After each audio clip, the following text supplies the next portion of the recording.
to the DC bar. We were just joking a bit ago. Be careful. Don't do anything that might offend some lawyers because they'd probably rush in here in an emergency situation. So let's all be very careful with what we say. I'm Margaret Spellings. I'm the president and CEO of the Bipartisan Policy Center, and we are thrilled to be here and the official sponsor of DAC Day 2024. Fire up, DAC Day. And as you know, and I know you know them well, they're terrific people. Our energy team have been very active on bipartisan energy policy and working to bring together friends like you all from across the spectrum, across the aisle, and get things done.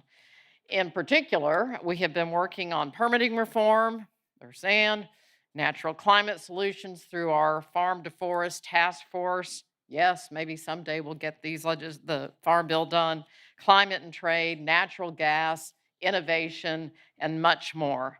And as we know, direct air capture is one of the areas that we're also bullish on and is such a part of the solutions in the days ahead. The bipartisan infrastructure law funded a brand new DAC Hub program. And of course, I'm thrilled that my home state of Texas is among those hubs. It's amazing to think how technological innovation here in the US can be a really critical part of how we reduce emissions and bring forward solutions that our country and the world can use to advance the economy and improve our environment. At BPC, we are always looking for ways to bring people together, including experts and political leaders, to work together to advance bipartisan policies to improve our country, our people's lives, and increase American leadership in the world. And direct air capture, and you, are those things we're very bullish on. I'm proud of the role that BPC and the DAC Advisory Council have played in getting us to where we are today. 5 years ago, few folks would have even heard of DAC. And now we're at a place where DAC Day is a thing and growing every year. And we're thrilled to be working with the Department of Energy and helping deploy billions of dollars into this arena. Thank you all for being here today, and thanks to our partners and funders on this journey, and especially the speakers who've taken time out of their busy schedules. We have a great lineup today. And so without further ado, I will turn it over to the one and only Sasha Mackler, the Executive Director of the Energy Program at BPC, to set the stage and introduce our first speaker. Sasha.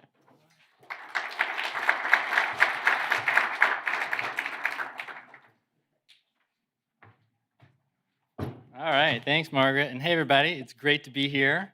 And as Margaret said, I lead the energy program at the BPC, and we're really excited about all the work that's going on and all the momentum in the arena of direct air capture, and to be hosting our second DAC Day. More than a year ago, we had our first DAC Day, if you all remember, and at that time, we were emphatically encouraged to come back and do it again when there was more to talk about. And so that's why we're here today. A lot has happened since the last time we were together.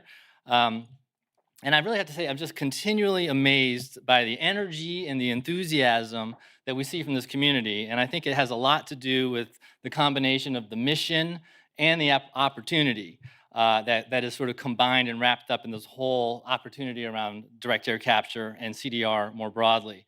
I think it also has a lot to do with the broad support that we see for DAC across the stakeholder community and from political leaders from both parties. And that's something that at the Bipartisan Policy Center, we have been really actively trying to cultivate. And as I think you all know, and the energy program, we have been really involved in DAC policy for a number of years now, including through the work of our DAC Advisory Council. And we have a few members of that council here today, so I want to thank them for all of their continued collaboration with us as we have been working in the council and with all of you to help to shape and to drive a policy agenda, a federal policy agenda that can build momentum and scale direct air capture so it can meet the opportunity and the moment and the need that we have for it to be a part of our climate strategy. And we've really come a long way, right? And we're going to talk about that today. We need to focus on successful implementation of the programs that have been put in place. That is not trivial or simple. And we need to also be thinking about what else is needed. And through the course of the conversation today, I think you're going to hear both of those sort of themes rise to the surface. Um, there is a new wave of ideas and thinking that is starting to surface around what next for DAC and for CDR more broadly. I think we're appreciating that there's other opportunities for durable CDR that we need to keep in mind as we think about these issues. And they really revolve around how do we leverage and scale the carbon markets? How do we build community support for these projects when they are as large as they will be and as geographically spread out as we expect them to be, and what are the additional policies that we need to bring into the conversation and to bring forward to help really get this industry, which is so nascent today, off the ground. And so these are things that are on our list, and I know they're on your minds, and we're going to be unpacking some of that here today. We've got a lot of ground to cover, and as always with BPC, it'll be fun, but it'll be substance first. So we have a nice program in front of us. We'll have some opportunities for networking throughout the conversation, and then there'll be a reception at the end when we wrap up around 5 or so that I hope we can all stick around for and enjoy some networking and some conversation together. So maybe just a little bit about our agenda, and then we'll jump right in. We're going to kick things off with Jonah Wagner and reflections from the White House. And then we're going to turn to a fireside chat with David Keith, one of the foremost thinkers and doers in this whole space, and someone who I think has a lot to share with this community, and we're looking forward to that. We'll also have Anita Tompkins from the EPA. She'll be talking about the latest developments with the Class 6 sort of CO2 storage program at EPA. And then we have a number of panels, as you can see on your agenda, that feature leaders from the Department of Energy like Noah Deitch and Kelly Cummins, and a whole range of experts from a bunch of different communities, finance, technology, policy world, that will help to kind of get our heads around what's happening, what are the challenges, what are the opportunities, and again, what do we want to do next? And so really I wanted to thank you all for coming here today, for being part of this conversation, and really part of this movement for helping to bring direct air capture forward from idea to concept to actual reality with projects on the ground. There's been an enormous amount of progress over the last few years, but we're really still just at the beginning here. So thanks for joining us on this journey.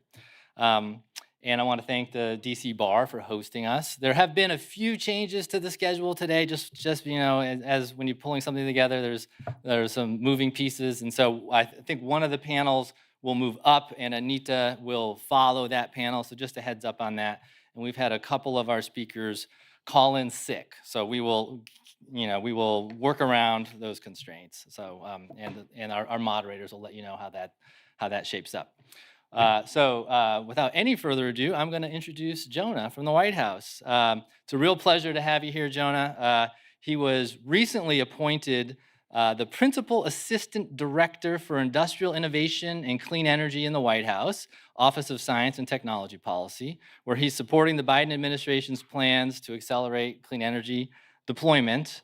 And prior to this role, I think many of us, or probably all of us, knew Jonah as the Chief Strategist at the U.S. Department of Energy's Loan Programs Office, where he really did have an outsized role in helping the department kind of get organized around how it's going to implement the infrastructure law and the IRA programs, and really defining the pathways to scale for a number of really critical energy technology pathways. Before he worked in the administration, Jonah was an associate partner at McKinsey, where he helped public and private sector clients as the leaders in its operations and public finance practices. And that's just scratching the surface. He's done a lot more. So if you find him in a reception or in the networking break, you got to hear what else he's been up to. He's he looks so young, but he's done a lot. He's actually old. Anyway. We're really grateful to have you here, Jonah. He's an old friend, and we really appreciate you taking the time to join us. So come on up.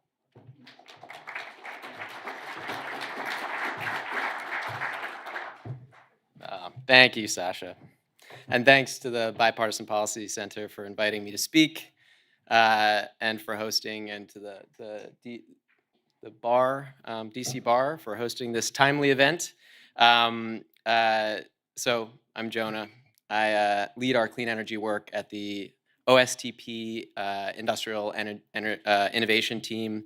OSTP, for those of you who don't know, harnesses the power of science, technology, and innovation to realize America's greatest ambitions. We sort of sit across the innovation apparatus of the US government. And our team within OSTP sits at the intersection of the President's innovation agenda and the administration's broader industrial strategy for the clean energy economy. So, got to start at the beginning around the scale of the challenge that we face.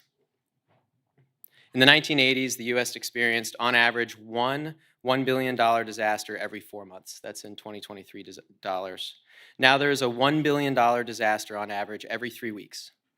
This is according to the 5th National Climate Assessment that was published last fall. What we're experiencing now, as we all know, is just a tiny fraction of what we expect we will experience in the future due to climate change. And according to the US long-term climate strategy, we can and must bring US emissions to nearly zero by 2050. And we know that certain emissions will be difficult to decarbonize completely by mid-century.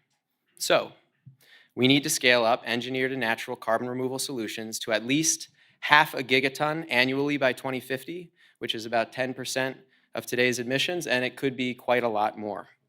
And not only will this help to achieve our climate commitments, it's also going to help us reduce the impact of past emissions if we can do it well. So today, America leads the world in carbon management with 20 million metric tons per year of capacity. We know, though, this is just a tiny fraction of what we will need by mid-century. But momentum is building. The President's Investing in America agenda, underpinned by the IRA, Bill, CHIPS and Science Act, has done more to accelerate our path to net zero than any administration anywhere in the world in history, bar none.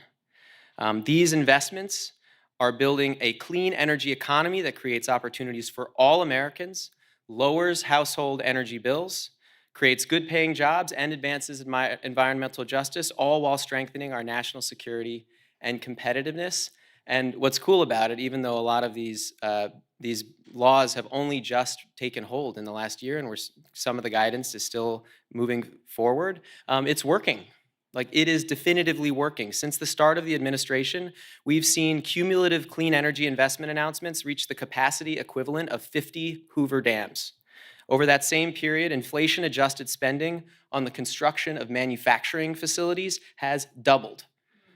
At the start of the administration, the EIA, close to my heart, DOE, the EIA projected that it would take 18 years before US EV sales reached 1 million annually. At the start of 2023, that estimate was 3 years. The end of 2023, we cleared over 1 million EV sales that same year. These investments, all of these investments, also lay the groundwork for a rapidly scaling and dynamic American carbon management industry. The projects today that we are working on are supported by 2 decades or more of research, development, and demonstration, and now through once-in-a-generation bill and IRA investments. Scaling our carbon management industry will establish the rails that America's direct air capture business will run on, with shared transportation, sequestration infrastructure, as well as the workforce development and local community engagement and buy-in that are going to be needed. The Department of Energy estimates that carbon management could unlock $100 billion in investment through 2030 and $600 billion through 2050, and could support hundreds of thousands of good-paying jobs. And direct air capture, we know, will be a key pillar of this industry. Various estimates on this, but we are consistently seeing that we will need to capture on the order of 5 to 10 billion tons of CO2 annually by 2050 globally through CDR mechanisms, including DAC. And to be clear, building this nascent industry is not going to be easy. That's why we're all here, second annual DAC Day. Today, I think global DAC capacity, someone will check me on this, sits at below 10,000 tons per year. We know that DAC is effectively the ceiling on the price of carbon in many ways. It's the most effective way to capture, the most expensive way to capture CO2 at a price of around $600 a ton to $1,000 a ton today. The US currently only has 5,000 miles of CO2 pipelines, and we'll probably need another 100,000 miles in the next few decades to achieve our goals. All of our DAC processes have significant energy requirements, the addition of which will likely face trade-offs against decarbonizing the grid or other economic sectors. And obviously, continued efforts, which we'll talk about today, are underway to support permitting for sequestration and to establish rigorous standards for monitoring, reporting, and verification. And of course, there's the critical importance for DAC facilities to establish a social license to operate, working with communities to build trust, generate benefits, and minimize harms. All that said, we have the ability to take on these challenges. America has decades of experience in safely moving and sequestering CO2 molecules. There are 15 CCS facilities in the US today that have the capacity to capture 22 million metric tons of CO2 per year, and we have an extraordinary research beneath our feet. We have a large basement, right? Our geological formations have an estimated capacity to store 3,000 gigatons of CO2, which is enough for all of the CO2 emissions that we produce as a nation for hundreds of years.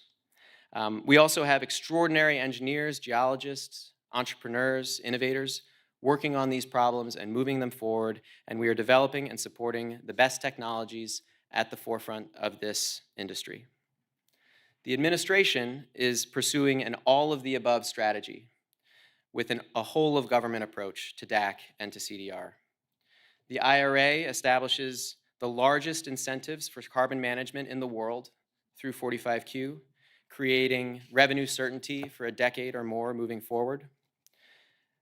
The Bipartisan Infrastructure Law provides $12 billion for carbon management, including the $3.5 billion for the first ever DAC Hubs. It also includes funding for carbon management feed studies, transportation infrastructure, storage infrastructure assessment and build-out, and carbon conversion grants. DOE launched the Carbon Negative Earthshot with the goal of reducing the cost of CDR to $100 a ton to anchor our collective ambitions, and it is complemented by the DOE's Carbon Management Liftoff Report, which defines pathways to commercial scale for DAC, CDR, and the carbon management industry more broadly. And on the global stage, America co-leads the Mission Innovation CDR Launchpad to harmonize standards globally and share learnings. And last year, President Biden announced at the Major Economies Forum on Energy and Climate that the US would launch, along with several other countries, the Carbon Management Challenge to accelerate the deployment of all of these technologies. And at COP28 last fall, we announced that 19 countries, plus the European Commission, are all now party to that challenge. And we're already seeing the impacts of these efforts, which I imagine we are going to hear a lot more about today. The DAC Hub announcements, these major offtake agreements, fundraising and M&A activities in the space, these are all the kinds of actions and agreements that build momentum. They build momentum, and the way we sustain that momentum is by building an industry that works for everyone. And that's why the President's Justice 40 initiative focuses on ensuring that 40% of all of the benefits from these kinds of investments flow to communities who have long been marginalized, underserved, and overburdened by pollution. This includes the DAC Hubs and the broader carbon management bill funding. We are listening to and we are prioritizing environmental justice, pollution, and cumulative burden concerns, as well as mitigating community risks and ensuring that we are generating community benefits.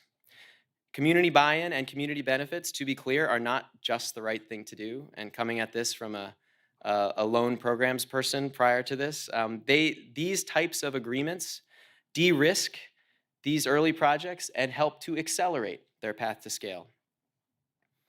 So I will say emphatically, we are committed to building a new American industry that works for everyone, that learns by doing and by building at the pace and scale necessary to meet the extraordinary challenge that we face. As our director at OSTP, Arthi Prabhakar, often says, that we need innovation that is focused on what it takes to get the job done at the speed and scale necessary so that the climate takes notice. The country and the world are counting on all of us to build a DAC industry that puts us on the path to net zero by 2050 and that works for all Americans. So let's get to work.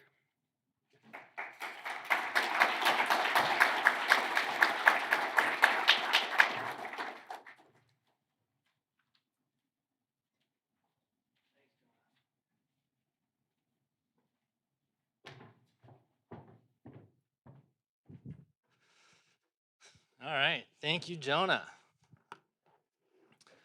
And now it is my distinct pleasure here to welcome David Keith to the conversation. Great to be here. And as that reception suggests, David is someone that really needs no introduction to this group, but I'll do a bit anyway, just because I can't help myself. He's got a new gig. You're a professor at the University of Chicago in the geophysical sciences, and you run something called the Climate Systems Engineering Initiative. So we look forward to hearing about that as part of this conversation.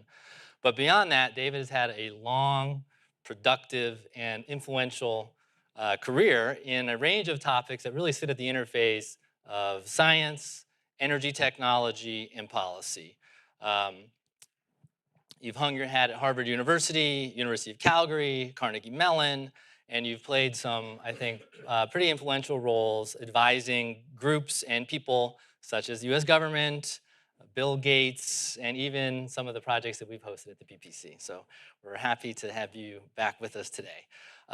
Really kind of, I think, to kick things off, in 2009, as many of you know, David founded Carbon Engineering.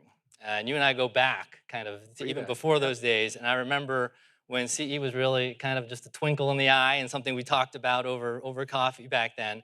And since those days in the basement at the University of Calgary, talking about what you were going to do one day, Carbon Engineering has grown to become really a very impressive company. One of the leading DAC technology developers in the world, has attracted significant investments from Bill Gates to most recently being acquired by Oxy for over $1 billion. So very, very impressive. Congratulations on that. And the issues that David has made a mark on are too long to list now, so we won't get into it. But I just want to say a few things. He works on the hard stuff. He moves the ball forward. And he's impatient. And I think those are good things when we're talking about the climate and technology development. We've worked, as I mentioned, we've worked on policy together from carbon capture to even geoengineering. I remember we ran around the state of California back in the early days trying to get carbon capture into the low carbon fuel standard. At the time, that was a crazy idea. We had a lot of difficult conversations. We made some progress there. And we even did a little commercial work together when he was running CE and I was doing some work as a developer. So we go back a long way. I've seen the trajectory of CE. It's really impressive. And it's a real privilege to have you here with us today, David. So I'll stop talking, and I want to get you talking here. You're the person everyone wants to hear from.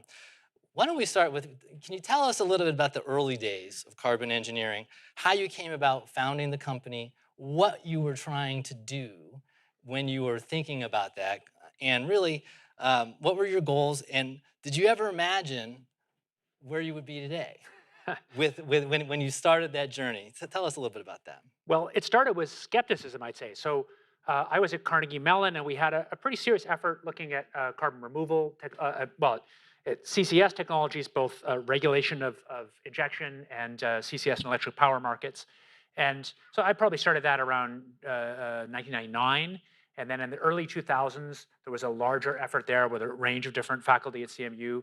And Klaus Lackner began to talk about DAC. And frankly, we were pretty skeptical. And we thought it would be useful to have some kind of cost techno-economic assessment. So my work on DAC started kind of from skepticism and from the idea that, well, we ought to have some idea what it would cost. And when you start to try and cost something, kind of by definition, you have to turn to processes that exist in the real world, because only those are things where you know what they cost.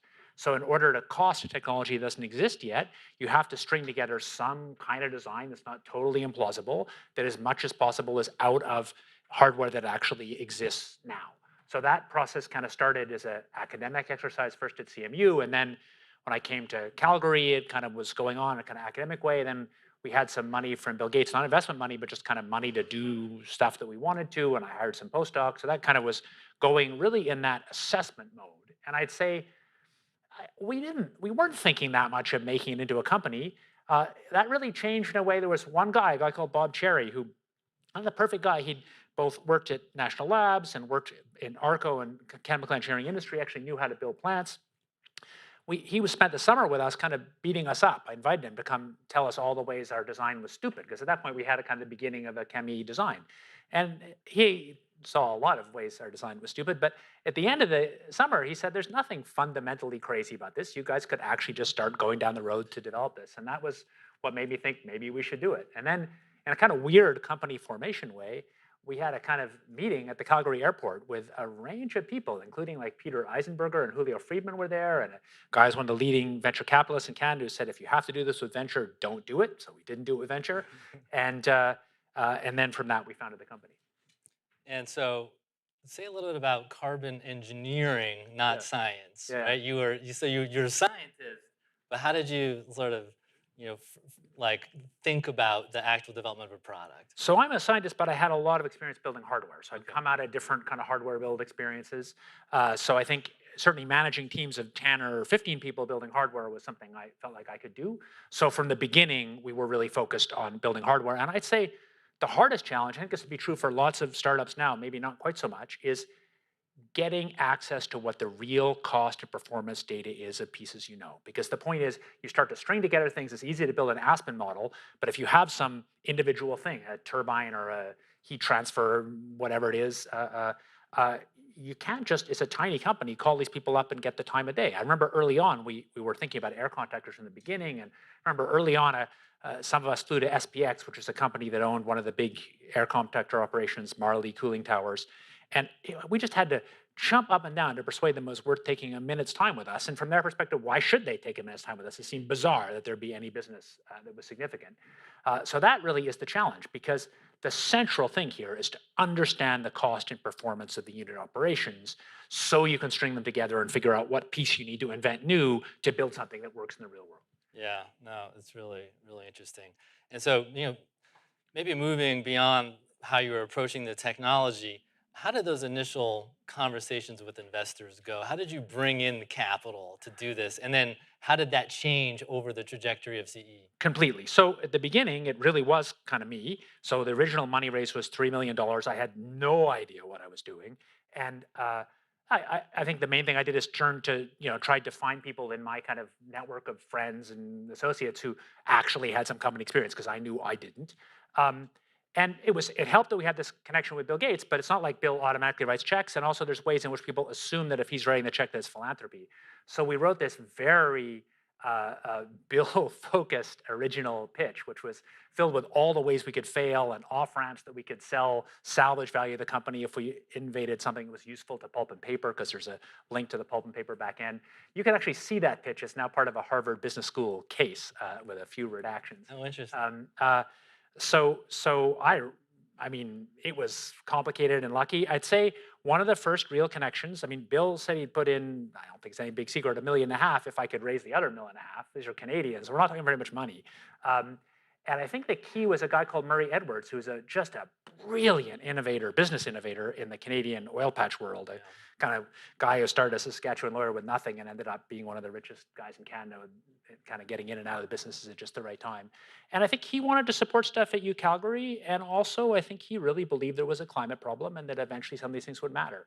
And so that was kind of the beginning of it. And then, I don't know, then there's some of these early fundraisings. And then, pretty quickly, I realized that I could either be an academic or try to jump into running the company forever. I ran it the first bunch of years, but I never stopped being an academic. And I think, I don't think I would have been the right person. Clearly, seeing the kind of skill that Dan Friedman had the last few years doing this complicated negotiations with Oxy, with US governments, all that stuff I couldn't have done. So I think it's really right to think about different CEOs for different roles. Different phases of the company. And I mean, can you say a little bit, and then we'll sort of broaden the aperture, maybe one last question on CE, the obstacles that you encountered along the way. I know everyone is familiar with how hard it is to like move something forward. Like, what were the big ones, and how did you get around them? Well, let me just jump to the one question you asked, which is about kind of like, am I surprised? I mean, of course. I mean, in a way, yeah, we always talked about it, but I got to say, it's all the business stuff that's exciting, but the fundamental thing here is to build hardware. And I was thrilled to show Mike Avery today, who will be on stage later, and I guess show some showing photos of the actual construction of what we call DAC 1. I guess they're calling Stratos now. And it is so exciting to see hardware for a half million ton a year plant. Actually, there's a lot of hardware in the ground now. It's really very, very. This is happening. Yeah, no, I mean, this is really a committed project with a lot of actual air contactors being erected and so on. It's just thrilling. So that's to me the big goal. Sorry, your question is like, what are? Yeah, just the obstacles. Are they all just like small details, or were there any big ones that you felt like really unlocked? Maybe two things to say. One is you mentioned LCFS. So I think very early on, raising money, it was crucial to have a technology neutral government program that could conceivably pay for it. So in practice, I don't think LCFS has been that important in the economics of it right now. The people docs even know better than me.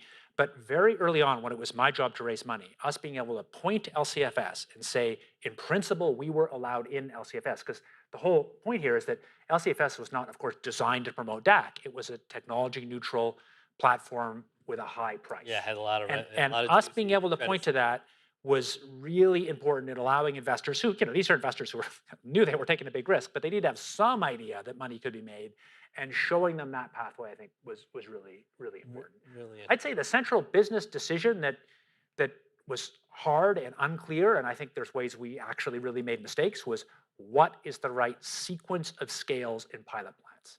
So there was this idea that the question of how much we really need to build an integrated pilot that connected things all up in one loop or not.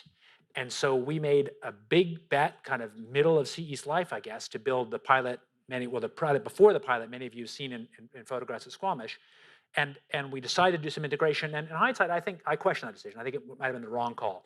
I think fundamentally, the big deal is the individual unit operations, how well they work. We have problems with some of our unit operations. I don't think I'm telling any giant secret.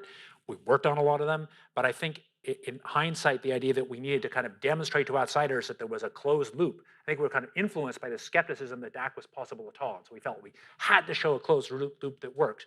But when you talk to real chemical engineers, I mean, it was interesting when we started to get involvement from Oxy, and Oxy first sent a bunch of their top people to go kind of, look down our process. If there was a time our company was going to die, that was it. Because I was worried that we were over optimistic, that we'd fooled ourselves.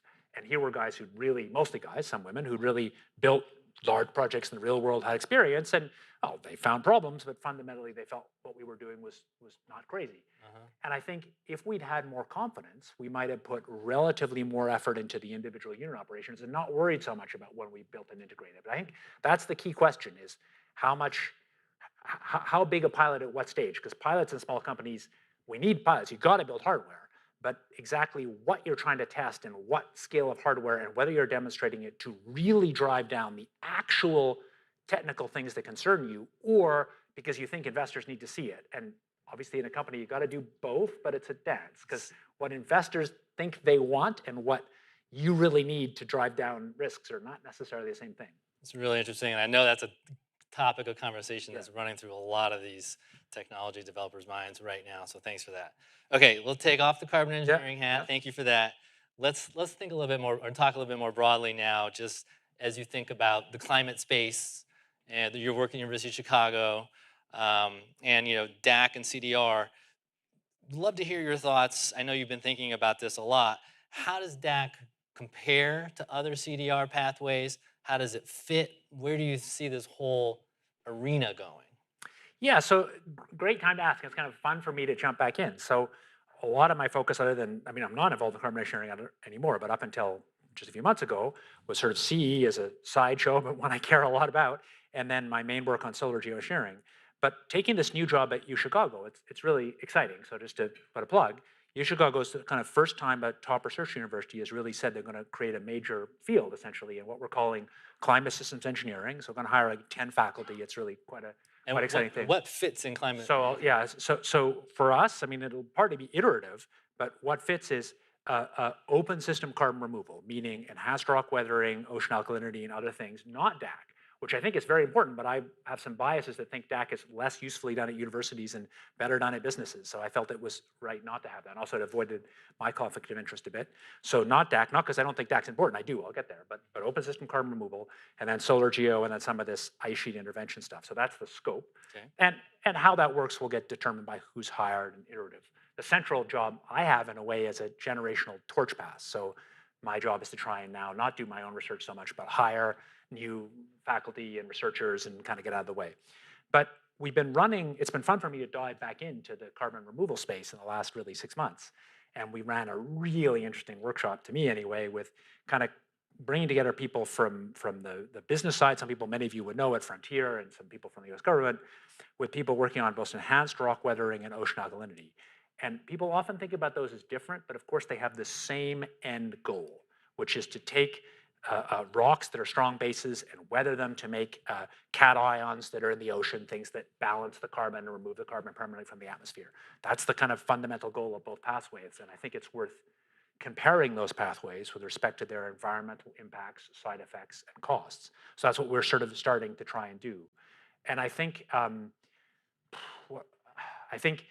mean, you realize that all of these things are hard. So there's a kind of feel about some people now that like enhanced rock weathering is the thing. And there are ways in which, man, it's easy to start companies in enhanced rock weathering. It makes me just completely jealous compared to how hard DAC is.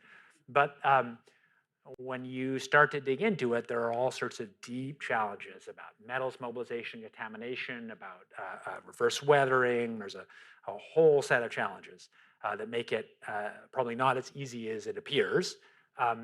I personally take the idea of open ocean direct alkalinity addition as one of the most scalable things. But it's interesting, a lot of the kind of hype cycle is driven by startups, and there aren't really startups in that area, so there's kind of underinvestment. One of the things I want to do is kind of try and push the community to do that a bit more. So to me, DAC, along with BECS, which also I had a first PhD in one of the first papers on that actually, so I worked on a few of these things. I think there's a range of these things that make permanent storage, and I think we don't know enough about their long-term costs and environmental impacts. We'll really see. I mean, the big question is how easy will it be to fight DAC costs down towards $100 a ton? I just think that's a thing we objectively don't know. I think DAC clearly has, I should say one thing. DAC, of course, has this special role, different from all those others, that DAC can be used for carbon removal, which is what most people are thinking about, but DAC also can be used to get CO2 for use as an energy carrier. And I think that's further away, but I think if you think about the energy world we have, where it's just getting ridiculously cheap to build solar in sunny places, and that means you can fundamentally make cheap electrolytic hydrogen, but I don't think we're moving hydrogen around very much. It's just kind of a bad fuel in lots of ways. But if you have cheap electrolytic hydrogen, if you have CO2, there are a lot of pathways to do gas to liquids and make yourself synthetic liquids. I don't think that's going to happen right away at scale, but I think if you ask how we're powering airplanes and other really hard to decarbonize things mid-century, I think that's one of the pathways along with just offsets that might work. And so I think it's important to say that DAC does that in a way that the other permanent removals don't, they just remove. Right, it has an opportunity to create products. Fuels is one of them. But fuels is the only one that's really large. Okay. I mean, there's a CCUS that was kind of invented halfway in the CCS story, but there's hardly any use for this CO2 except that one, I think. Okay. Well, there might be some folks in the audience. Sure, there will be people who are talk to you about that statement. Yeah. But okay, that's really interesting. Maybe really quickly, how is your work on SRM coming along? I mean, I think it's really interesting. It's a little bit off topic, but it's just like, where are we with that? Well, it's so solar geoengineering is this weird taboo, but it is a taboo. But it's also true that there's been an accumulation of evidence now with 20 years of papers and 1,000 papers published, and most of the big climate models run, and nobody quite wants to say it out loud, but pretty spatially uniform north, south, east, west sulfur to the stratosphere really does seem like it reduces climate risks with relatively small side effects. And the question of how to couple that to the rest of climate policy is this big thing nobody can quite talk about. And I think again, important thing to say is, of course, that links these two things is, as you all know, cutting emissions to zero doesn't make the climate problem go away. It just stops it getting worse. And so if you want the the future on a kind of human timescale, a 100-year policy timescale, to be cooler than the present at any time, you have to either do carbon removal or solar geo or some combination. And I think some combination is likely where it ends up because they really play different roles. Solar geo is cheap, but it fundamentally just masks the problem. It doesn't deal with the underlying CO2 in the atmosphere. Carbon removal really does pull the CO2 out of the atmosphere, but inherently wants to work slowly because you're just Right, there's a time each scale. year you're pulling the CO2 out. And with carbon removal, if you want to use carbon removal to deal with mid-century climate peak, you've got the fundamental problem that you've got to build all the carbon removal infrastructure, but that doesn't work very long. And when you build, whether it's a DAC plant or a BECCS plant or something doing ocean alkalinity, the day you build it, you put all this money in, had these impacts, and had zero benefit. The benefit grows cumulatively over time. And that means we really need to build these things, but it means they don't work so well for the kind of fast moving. So I see a kind of hybrid strategy, but this is, crazy talk. This is still on for the most edge. people. Yeah, Right, yeah. right. No, but it is interesting, and I know we've always talked about this complementarity between the two. Yeah. I know that's something that you continue to really It's spend a lot of time It's at least a on. little less politically toxic than it was. Yeah, But yeah, I mean, yeah. that's a thing to think about. Is think about how politically toxic DAC or carbon removal were a decade and a half It was ago. lumped in with. That's it. right. And very early on, I mean, the first geoengineering paper in climatic change in the mid-70s, Marchetti's paper, is about injecting CO2 into the deep ocean. So that's the origin of the word, and these things have gradually diverged and come back together. in different ways. As we've understood the space. And yeah. Okay. So one final question. I think really kind of for everyone in the room, I think we have some entrepreneurs here. We have a lot of technology developers, and you've kind of been through the trenches on this. And one of the rarest things out there right now is a climate tech unicorn. You've been part of it, really. Congratulations on that. What's your advice to these entrepreneurs as they look to kind of trying to scale their businesses? Anything you want to encapsulate for them, and then we'll wrap it up. So this will sound a little backwards because, of course, I did end up kind of by accident. I didn't sort of start wanting to be an entrepreneur. Found a company that ended up being a freestanding company until the Oxy acquisition, which I'm really thrilled about. But I think my advice is don't assume that the right outcome is a freestanding company. Because in general, for energy technology, broadly, not just for DAC, I think there's been a kind of overhype around startups, and energy is a commodity business, as will be carbon removal, where fundamentally you're building big projects that when they finally work at relatively low margins as operating businesses. This is not like IT or pharma. And you really need all the execution skills of grinding down costs of both OpEx and CapEx for execution. And I think that I see for DAC kind of consolidation around two pathways: an aqueous pathway, where right now I think it's fair to say we're the leader, and a solid pathway where I'd say Climeworks is the leader. And you can see lots of innovation inside both those pathways. I think a lot of talk has the idea that kind of the aqueous pathway is old news. I think people are wrong. I think there's enormous deep reasons why an aqueous pathway makes sense, and that's not necessarily the calcium back end that carbon CE started with. There's a lot of other back ends. But I think when you think about these companies moving forward and consolidating, my guess is a lot of the innovation now happens with some company finding some piece of the technology that's needed either for the solid pathway or for the liquid pathway. And depending on how great that piece is, they end up merging in or even taking over one of the solid or liquid companies. But I don't think you end up with 50 different companies on both things. I think you get a kind of consolidation of platform technologies and technologies that are then coupled to really big companies that can do execution.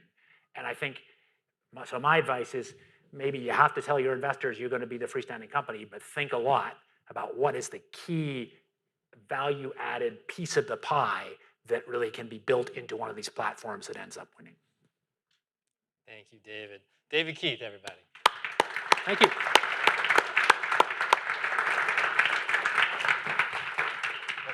We'll do that. All right. Yeah, that was great. Thanks.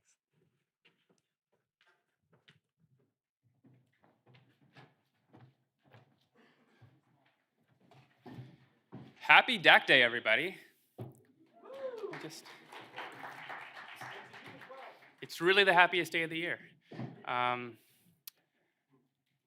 Last night, as I was tucking my kids to bed, we were just getting excited. Like, don't get up too early. And this morning, special breakfast, obviously. I don't know what your DAC Day traditions are, but at my house, it's really special. Mostly, I'm just stalling for time. as we reset for the next panel. And a reminder, we're flipping the script a little bit, a little timey-wimey, wibbly-wobbly thing here. Anita's going to go after the next panel. This next panel is going to be on hubs. My colleague, Danny Broberg, is going to be the moderator. Yeah, we can clap for Danny.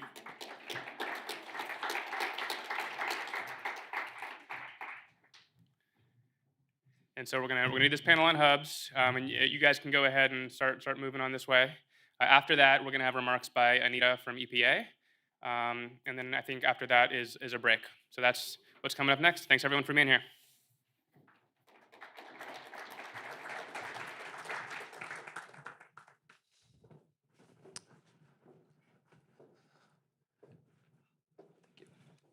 All right. DAC Day. I'm really excited. My name is Danny Broberg. I'm an Associate Director of Carbon Management at the Bipartisan Policy Center. And I have the pleasure of emceeing an excellent panel today. We're going to cover everyone's favorite DAC policy, the DAC Hubs. I heard a woo, I think, somewhere in the back over there. I feel equally as excited. So for maybe the one or two people who maybe just stumbled into this event off the street, you don't know what the DAC Hubs are. $3.5 billion from the Bipartisan Infrastructure Law to create 4 regional DAC Hubs. They need to make use of shared infrastructure, foster innovation, and they're going to leverage economies of scale to bring down the costs of DAC. Congress gave a sort of a framework for what the hubs could look like, but a lot of how these hubs are going to work are still being figured out. And I think that's part of what we're hoping to discuss a little bit here today. Maybe just helpful to establish what Congress said these hubs should be. It's a network of DAC projects, potential CO2 utilization off-takers, connective CO2 transport infrastructure, subsurface resources, and sequestration infrastructure located within a region. There's some statute for how to prioritize the selection of these hubs. Got to prioritize geographic diversity, put a special focus on areas with existing fossil fuel production, and areas for job creation. And since the bill passed in 2021, DOE has been hard at work implementing that program. It started with an initial notice of intent, an RFI, RFI, request for information from the public, and that was in 2022, right around the time of our last DAC Day, when we had a lot of questions that we were discussing around how the Hubs program would take shape. Shortly after that, on the Christmas holiday, was the first funding opportunity announcement, the first FOA. And then the initial wave of applicants for that FOA came about a year ago. And important for this conversation, I think, that funding opportunity announcement laid out 3 topic areas for what these hubs are going to look like. There's the feasibility stage, TA1, the design stage, TA2, and the build stage, TA3. And I say that because we are really lucky and fortunate to have all 3 TAs represented on our stage, in addition to the head of the relevant office overseeing the DAC Hubs program. So we really got a stellar lineup for you all today. I'm going to go ahead and introduce everyone who's up here with me, and then we'll get into some questions. Starting with, let's step away from me. I won't do the order on my page. I'll do the order on the stage. We got Chris Gold. He is the California Resources Corporation's first Executive Vice President and Chief Sustainability Officer. He also serves as Managing Director of Carbon TerraVault, a subsidiary of CRC that is developing CCS and DAC plus storage projects in California. Prior to CRC, Chris served as Exelon's Senior Vice President for Corporate Strategy and as Chief Innovation and Sustainability Officer, where he built and led the company's overall climate and ESG programs. Mr. Gold holds an MBA from the University of Pittsburgh. Next up, we've got Nicholas Eisenberger, who is the Head of Market Development and Policy Engagement at Global Thermostat.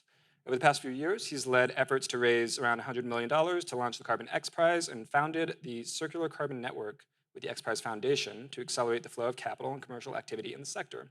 Nicholas has served on BPC's DAC Advisory Council since 2019. He's also the co-founder and board chair for the DAC Coalition, which was founded in 2022 and now has 110 members from across the globe, including 52 DAC companies. He holds a JD in environmental law from Harvard.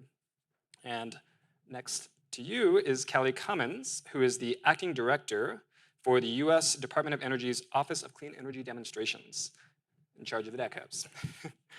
She's responsible for delivering more than $25 billion in funding to support large-scale clean energy demos in addition to the DAC Hubs, or maybe including the DAC Hubs, rather. Over a 20-plus year career at DOE, Kelly has had multiple roles focused on national energy security, including as Deputy Director for Field Operations in the Office of Science, and as a Senior Advisor to former Secretary of Energy Ernie Moniz. She holds a Master of Science from Georgia Tech. And then last but not least, we have Doug Chan, who is the Chief Operating Officer at Climeworks. He's responsible for their DAC plant operations, as well as structuring the supply chain, project execution, and production teams that are needed to reach gigaton capacity by 2050. He also serves as Climeworks' General Manager in the US, leading their business expansion into the US from their previous operations in Europe. Before Climeworks, he was at Tesla, where he helped scale operations internationally. He holds a master's in aerospace engineering from University of Southern California, and is originally from Australia, and splits his time between Switzerland and the US. Not a bad life. I'll also note that Climeworks' co-founder and co-CEO is also, Christophe Gobald is also a BPC DAC Advisory Council member. Let's get into it. So I want to start by setting the stage a little bit, make sure everyone in the room kind of understands where you sit in the DAC Hub ecosystem. I want to start with some kind of softball questions on what you're doing on the hubs. Doug, I think I want to start with you. So Climeworks is a leading DAC technology provider and is involved in one of the 2 advanced stage hubs in the US. That project is called Project Cypress. We would love to hear a little bit more about that. And in particular, one thing that I think is really important about the hubs is how it brings people together around a united vision for a project, and how that as a policy tool actually helps execute large projects like this one. Yeah, thanks, Danny. So the topic area 3, or the build phase, as you mentioned, we've got as Project Cypress, and plenty of partners that we have, but a few key ones that I would mention. As we were looking to expand our operations into America with the FOAs, we had to find a really strong partner who had kind of worked with the US government before and could help facilitate our applications as well. So Battelle is our prime. We chose them because of their experience working with the government and with their footprint in America. Second partner within the technology space, we've actually got Heirloom as a second technology provider as well, using a different type of technology in the hub. And I can't list and rattle off all the partners, but obviously the OSED as a key government funding partner here, which has really helped to, I guess, start the partnership between kind of the public and private projects here within the DAC Hubs. Beyond the organisations, we also have the community partners. So we're working in the Calcasieu Parish, where we selected that with really good geological storage there. They've got a really good skilled workforce, and we're actively working there. So the policy itself, and you asked about kind of how this has brought all the groups together, and I think it's a really good example of a government-enabled, private-led project, and that's really helped to catalyse private sector investment within the DAC Hubs as well in America. Yeah. Excellent. All right.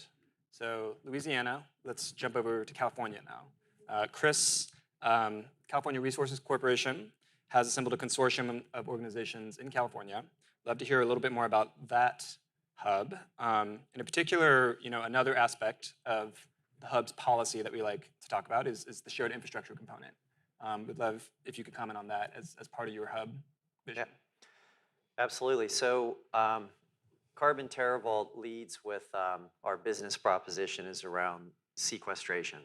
So we're a oil and gas producer that has repurposed at least the first of our reservoirs at the Elk Hills site, where the DAC, at least a portion of the DAC Hub is, for those reservoirs that have been depleted, and repurpose them for carbon sequestration.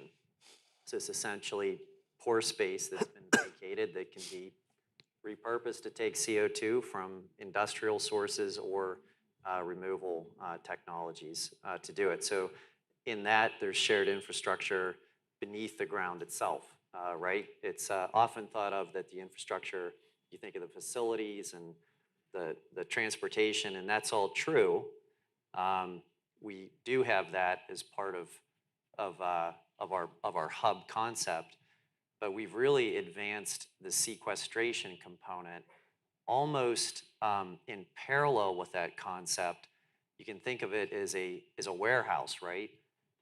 We're taking CO2 from any number of sources and sequestering it. So it's not a point to point, that a lot of different projects have been done that have been one source, one sink, right? We have a large sink that's going to take sources from many different emissions, including DAC, but not limited to it.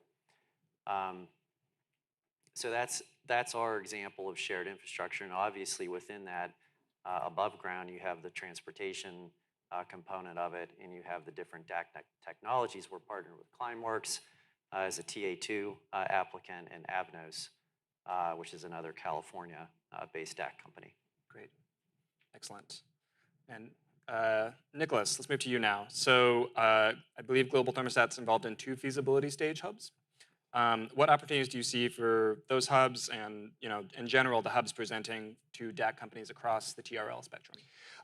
So first, I just want to do some penance because I'm going to have to, unfortunately, leave before this panel probably ends to catch a flight. So I apologize to everyone.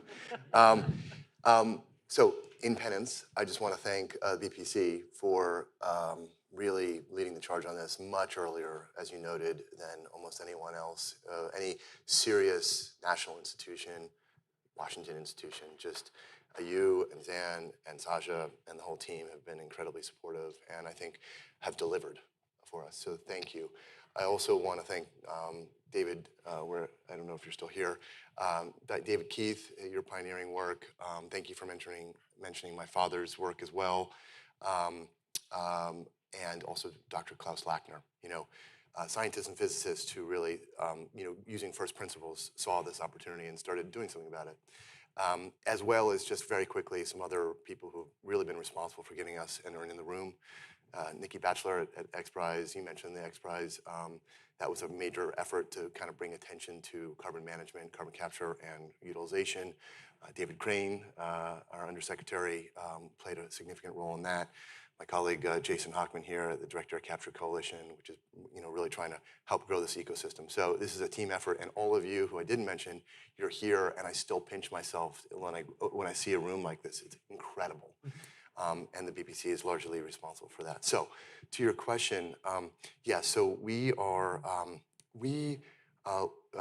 looked at the hub opportunity, just with some amazement that all of a sudden in this sort of desert, all of a sudden the U.S. government was starting to play a leading role. And it was just an amazing and surprising place to find ourselves with not only the financial resources, but the structuring of bringing people together. And we found that it really accelerated conversations, really put people together in in a practical stance with a deadline and something to go after.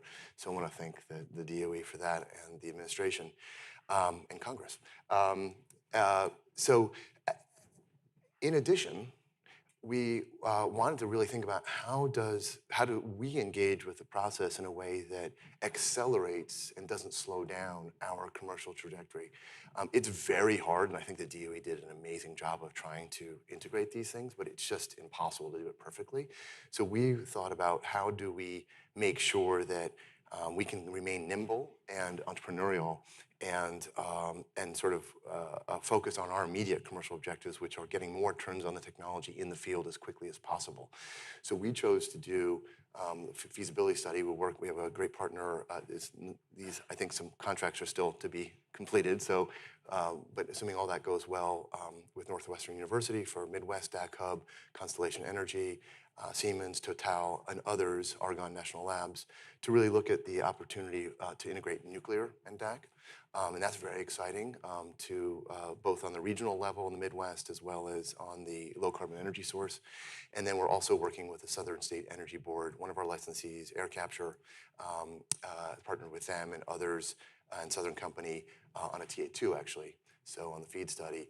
And we see that as an opportunity to accelerate another DOE-supported project that we worked on, which is a initial engineering design for what could become a megaton scale embodiment of our machine. So just to say, we're very excited about these sort of diverse levels of opportunities to participate with different parties in different contexts.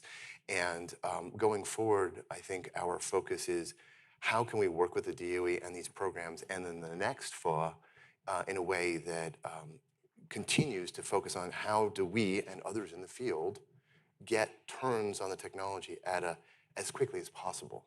Not at the end of the decade, but even sooner. So that's going to remain our focus. Excellent. All right. So 3 hub applicants and the leader of the program, Kelly Cummins. I'm coming to you now. I think I want to put 2 questions to you, and you can kind of answer them in whatever way you see fit. First of all, your team's been extremely busy. I think the last year and a half, you all have been really up to a lot with making this program work. So, I mean, I think my first question is, what have you all been up to the last few months? Why don't you give us a sense for that? Okay. But then the second question is, what have you learned from this first FOA process? And what are you going to take into the next FOA that will hopefully be released in the coming months or year? And how are you taking those lessons that you've learned into consideration? Yeah, those are great questions, and I just want to say thank you to BPC for hosting this event. It is a wonderful event, and I know where I'm going to be on DAC Day 2025. So I don't know what I'm going to have for breakfast yet, but I know where I'll be. So we have been doing a lot lately, and before I get into that, I just want to recognize my colleagues in the Office of Fossil Energy and Carbon Management. So my office, the Office of Clean Energy Demonstrations, is responsible for the large up to 1 million metric ton hubs. But for topic areas 1 and 2, we really worked closely with FECM, and I see Noah over there who is really shepherding the TA1 and 2 projects. Yes, we've been incredibly busy. We're really excited about the 2 DAC hubs that we have selected, and we are currently in negotiations with them. One hub is the Project Cypress hub that you mentioned in Calcasieu Parish.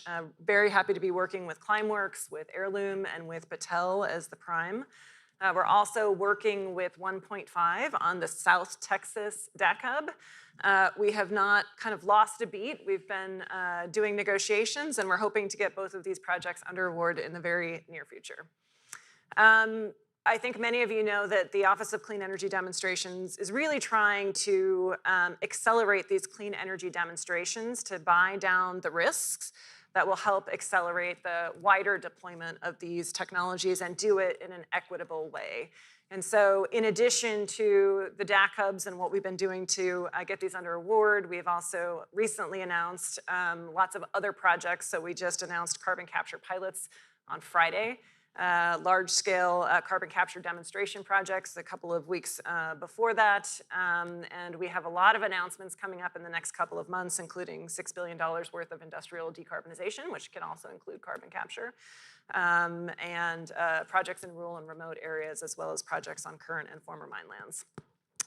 But one of the most important things that we're doing right now is going through all of the applications that we received, going through the selections, going through how we wrote the initial round of funding opportunity announcements, and trying to figure out where the gaps are. How do we make the remaining funding, the most catalytic as possible?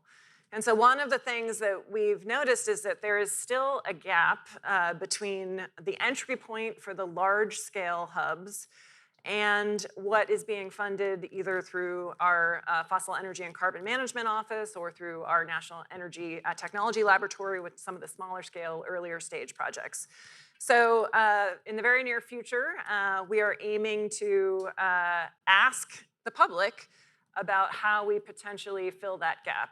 So is there an interest in mid-scale commercial DAC hubs?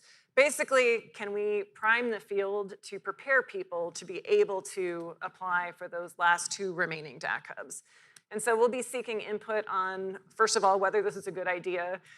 Secondly, what structure that could take, and many other things. So please stay tuned. But as we go through all of the information, that is definitely one area where we think there can be additional federal role. So Excellent. All right. Well, very exciting. So first time I'm hearing this, so that's really exciting. It's some kind of RFI or something to that effect in the coming days or weeks, maybe. Yes. And you mentioned 1.5, so I needed to make sure and mention that we also have 1.5 in a later discussion.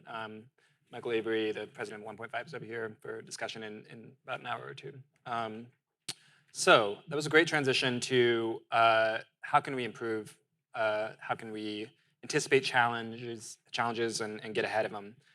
Doug, I want to turn back to you. So Climeworks has been operating Orca in Iceland for a couple years now. Also had a number of facilities in Europe operating.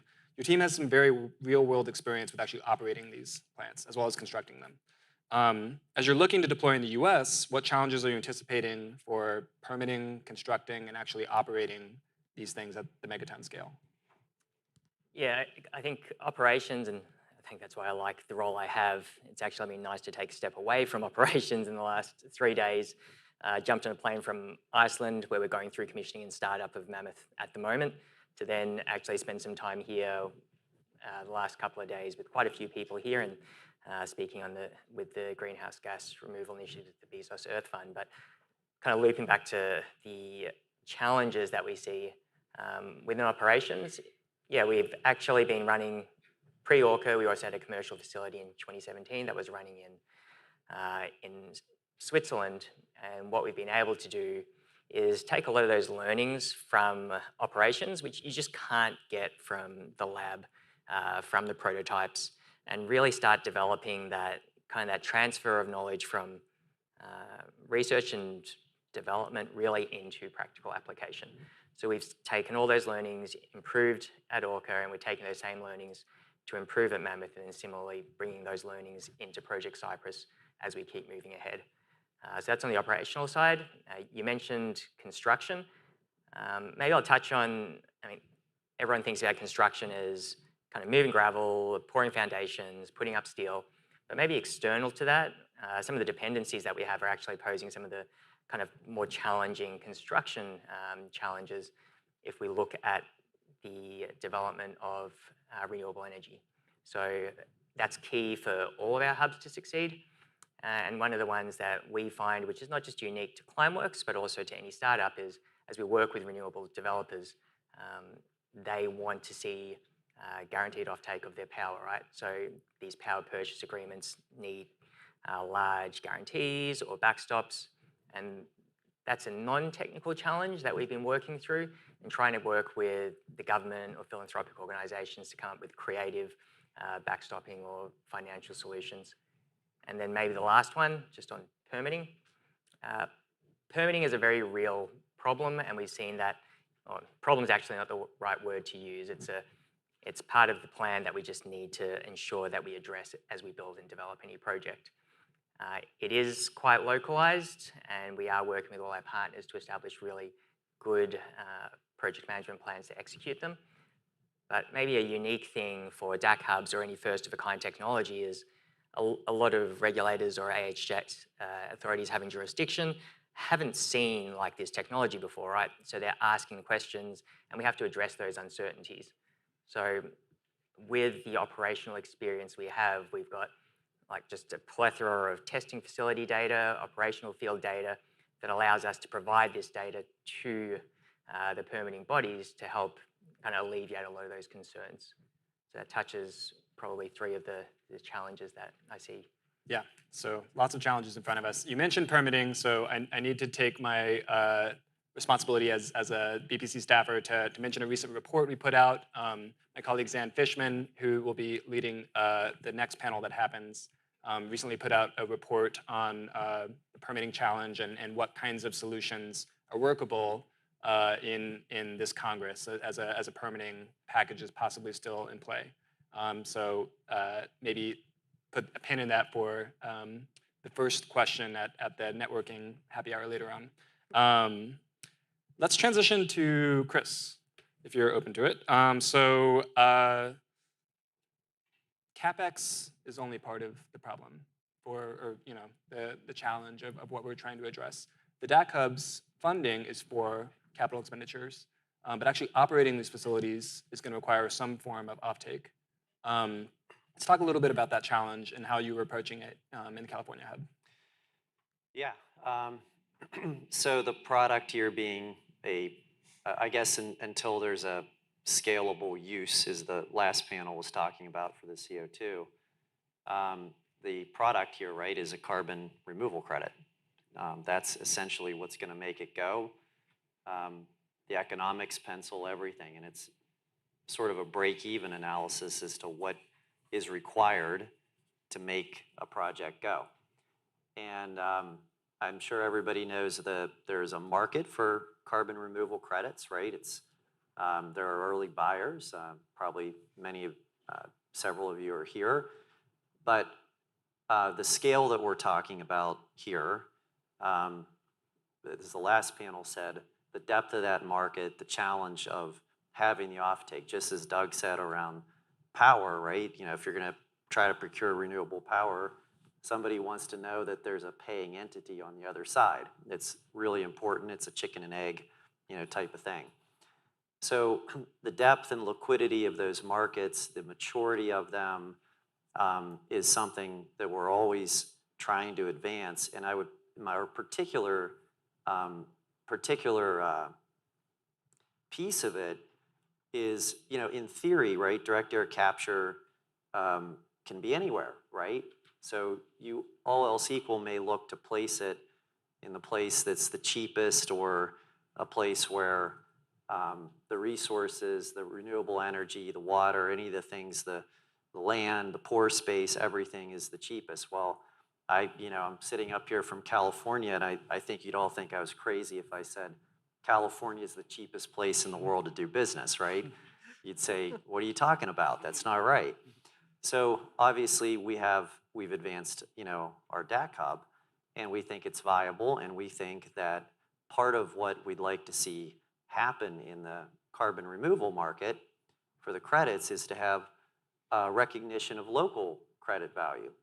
So when you have, much like I came from the power sector, right, and you can see this evidenced in the nature-based solutions market too, are all credits created equal? There's certainly a quality piece of it, right? We know that our sequestration reservoir actually has higher standards because they're in California, because we're going to get them certified by CARB, the LCFS protocol, even higher than the EPA standards. We believe there's a quality component of it. Certainly our DAC technology partners have a quality and MRV component of verifying the quality. But is there a locational, right? Because we haven't decided as a society, the US or internationally, that we're going to place all the DAC facilities in one place, right? They're dispersed. So you have to account for differences locally. And are there buyers that value local co-benefits, right? It's no secret also that a lot of the buyers are from California, right? It's a lot of the early adopters are the ones who are going to come in and kickstart these markets. They're not all from there, but you know, quite a few are. And is there a corollary here, just like companies came in and decided, well, I don't just want to buy RECs off of solar. I want the additionality of saying, I made this happen. It's in my backyard. I want to be able to go and touch it, feel it, and say, this is mine. This is what I'm doing, and here's how it's benefiting the local community from all sorts of angles, the so-called co-benefits. So how do we do that? How do we emulate what's happened in the nature-based market with valuation of co-benefits? How do we make sure that we are making the right trade-offs between cost and revenue when it comes to why we would cite a direct air capture facility here versus there? Yeah, that makes a lot of sense. And that was maybe a little preview of some of the discussion we'll have in the markets panel coming right after the break. Nicholas, I'm going to turn to you now. And I believe you might need to leave after you answer this question, but consider this your swan song. Global Thermostat has kind of a different business model than some other DAC companies that I'm familiar with. Maybe describe that model a little bit to us here so we understand it, and help us. How do you see the next FOA sort of accommodating different business models for different DAC companies? Yeah, thanks. I want to say, first of all, I'm thrilled to hear that you're thinking about the mid-scale opportunity. I think it's really important. And from our perspective, and I'll answer the business model question, we see, again, for us and the field, just almost existential value in getting more turns on the technology as soon as possible at a scale that demonstrates to government, to investors, to communities, to policymakers that there's a there. And I think we've now crossed like it works, okay? But we haven't fully sort of seen, this is a thing, let's get behind it, we're happy with it, let's go to the next stage. And I think that getting down our cost curves, there's so much good that comes from getting turns on the technology as soon as possible. So picking that right size and facilitating acceleration in time, I think is critical for the whole space. Our business model is different than some of the folks. We're not a build and operate. We are a technology provider. We're focused on just building and developing, designing, developing, and delivering what we hope to be the world's best direct air capture solution. And our customer is developers and owner-operators. And the reason we've chosen that is for a couple reasons. One is it allows us to focus on our core capability, really just focus on being a technology developer, and as opposed to spreading ourselves thin. It also is a model that has proven itself in the conventional oil and gas space and the renewable space. It's very actually familiar and successful model for scaling energy technologies, among others.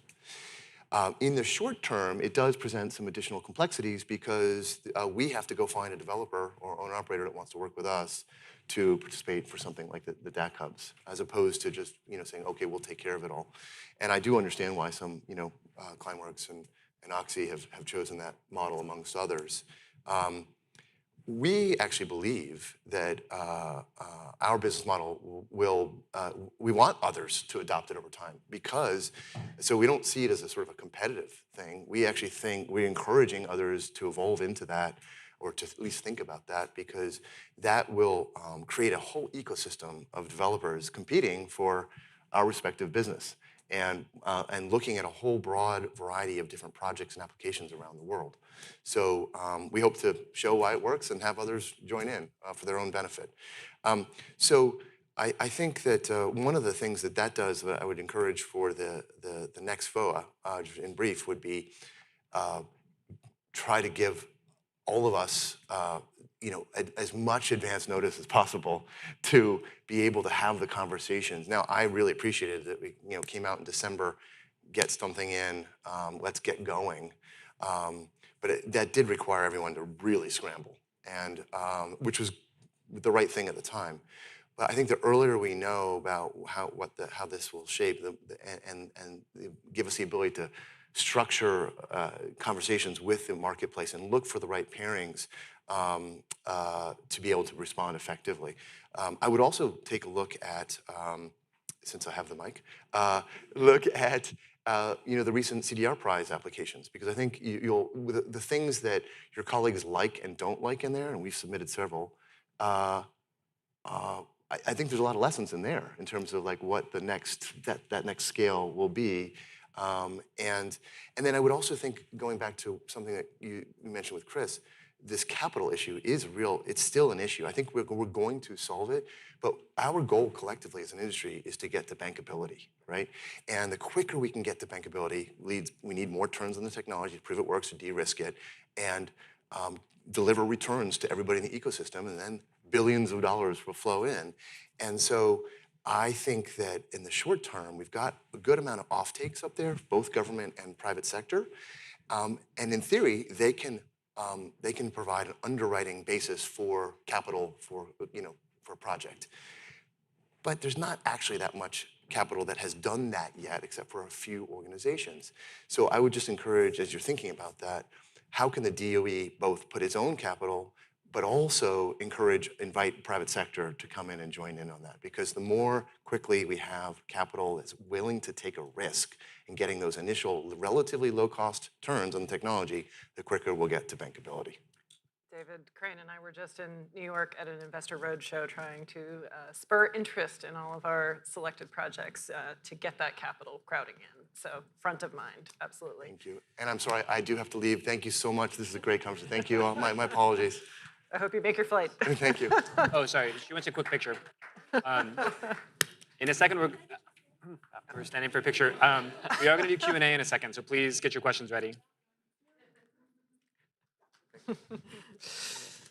All right. Great. So I have way too many questions on this piece of paper, but we are now at a point where I think it would be good to open up to the audience because there is a hard stop for some of us, I believe. Are there any questions from the audience?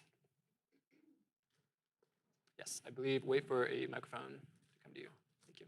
Also, if you could stand, because this is a very large room. Hi, I'm Johanna. I'm with the Center for Climate and Energy Solutions. We run a technology working group on engineered carbon removal, so I've had the pleasure of meeting several of the people here. So one question I have is, we run 4 different working group topics. So one's on sustainable aviation fuel, one's on clean hydrogen, one's on long duration energy storage, and one's on carbon removal. And I've been thinking a lot about what it takes to kind of synergize across those different sections. And so a question to all of you would be, if we want to get to a point where technologies like DAC are providing the carbon dioxide waste stream that could be then used by a SAF facility and powered by a green hydrogen facility, how can we think strategically about either co-location of those technologies, but at the same time being mindful of the large amount of risk and capital that would be required there? Or how do we think strategically about the different hubs and market demand side mechanisms out there? So this is just a thought I have, and would also welcome anybody who has a reaction to talk to me about it at the happy hour. So yeah, really interested in your answer. Synergies, technology. Yeah, I'll start and I'll ask others to chime in. That is a great question, and it is something that we are really thinking through, especially now that we have more and more selections that we're announcing. As we look at the applications to the industrial decarbonization funding that we have, a lot of them are, carbon capture related, they're hydrogen related. We've announced the hydrogen hubs. Some of those are very closely located to where some of our carbon management activities are. So what we are trying to do, at least from a federal government perspective, is map all of those out. And hopefully these will be maps that we'll be able to provide publicly. And you can see that there are naturally forming regional ecosystems. And so what we're hoping as these projects mature is that it helps put more spokes around the hub, whether that's a DAC hub or a hydrogen hub. The more that we can think through and concentrate some activities around where the natural offtake is going to be, it's going to be really beneficial for getting to liftoff. Now, one of the things we have to be really cognizant about is, really engaging the communities if there's going to be a concentration of projects. A lot of these technologies are new to them. They have concerns. They see benefits of quality jobs, of educational opportunities, but they're also, frankly, worried about the environmental aspects of some of these. So it's going to take a lot of active engagement, but they are naturally forming. So none of these are, they're all overlapping in the Venn diagram, in my opinion. Maybe the only other one I would add to that, I think there are kind of some synergies that are obvious if you look at, say, SAF and CO2 as a feedstock, right? And I think Climeworks itself, we did start early on looking at some of these opportunities. I think there's 2 kind of parallel paths here. Like there's the one of what synergy can be developed there with 2 kind of like new and nascent technologies, but then there's also kind of the other one where we're looking for the deployment at scale as well. So I think there are 2 paths that both need to be addressed to move everything forward. And I mean, LDES ties into the renewal part of it as well, right? I guess I would just add, I agree with all that, those sentiments and feedback. I would just add that, a lot of times when you kind of go from the sort of broad policy down to the local level, there tends to be preferences that, this type of energy or that type is, beyond just kind of naturally what's occurring in a region. I like to think of, in the context of the goal of getting to net zero, we should allow space for all different ways to produce or utilize CO2 from the downstream and the upstream from the energy source. And a common currency for that I would advocate for is the life cycle carbon intensity. Kind of unleash the power of the natural ecosystems that are developing without the burden of, well, I mean, it just happens a lot, right? Like, well, I like this type, but I don't like that type, right? There's really no time to be arguing about that. Like, how do we get there as quick as we can with a low, and carbon intensity has, particular life cycle carbon intensity, has a way of just leveling the playing field against a lot of subjectivity. And so I would say, get the synergies on the basis of life cycle carbon and cost and see what you can come up with. At least one more.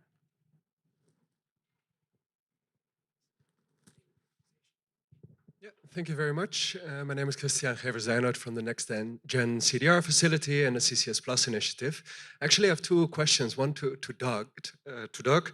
So in relation to the DAC Hub that you're involved in, how are you guys organizing the accounting, the monetization, and credit ownership when there's multiple sources of CO2 involved? And to Kelly, I wanted to ask, is there any connection to the federal CDR procurement mechanism you're setting up and the DAC Hubs? Maybe just as a clarification, you said multiple sources of CO2? So I do not know the exact organization of the hub that you're putting together, right? But I could imagine that there are hubs where there's multiple sources or multiple DAC unit operators that sort of source CO2 to a single storage site. Okay, understood.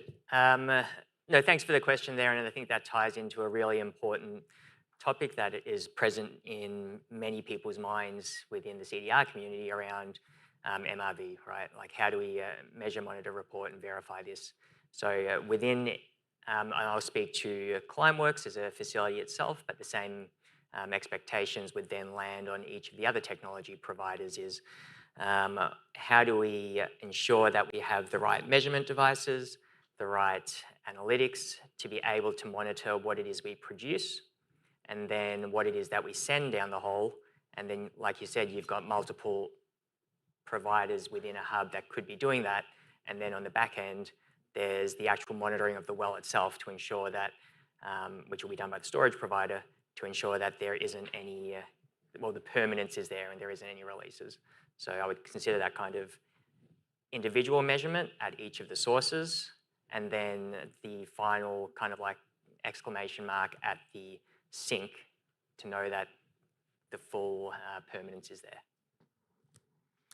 And I would just say, in regards to your second question, the programs are related because everything that we're doing is trying to enable liftoff of carbon removal.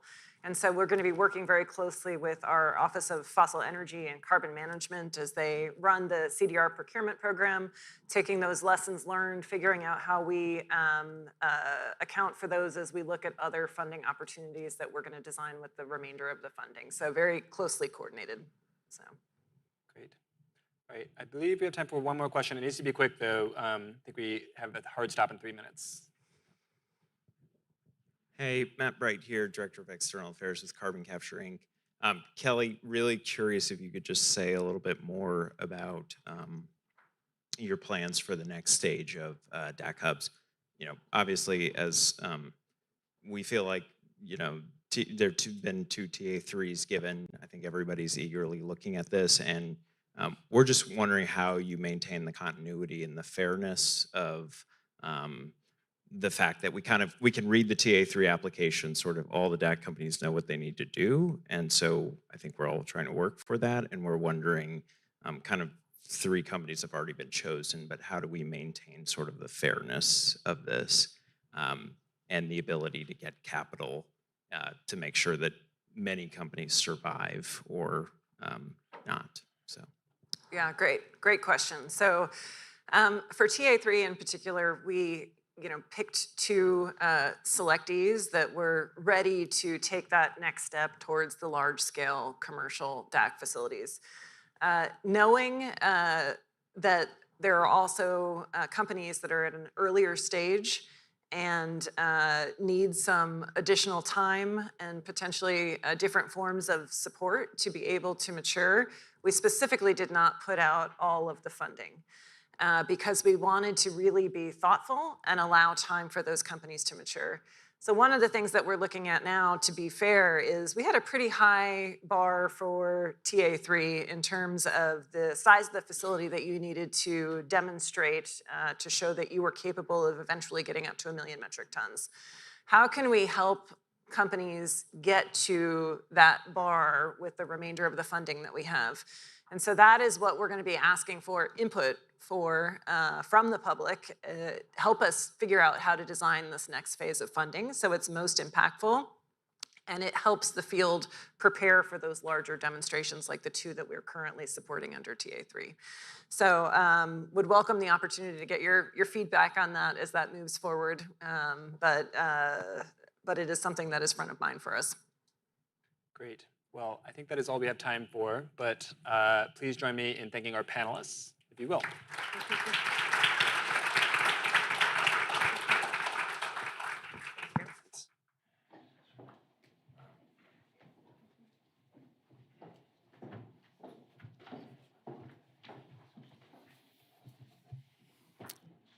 All right, this is going great. I feel like we've already gotten our money's worth, and the day is not yet done. People mentioned permitting in that last panel, which is a topic near and dear to my heart. Many of you might know. That report that was mentioned is Finding the Goldilocks Zone for Permitting Reform. There is a bipartisan deal to be had.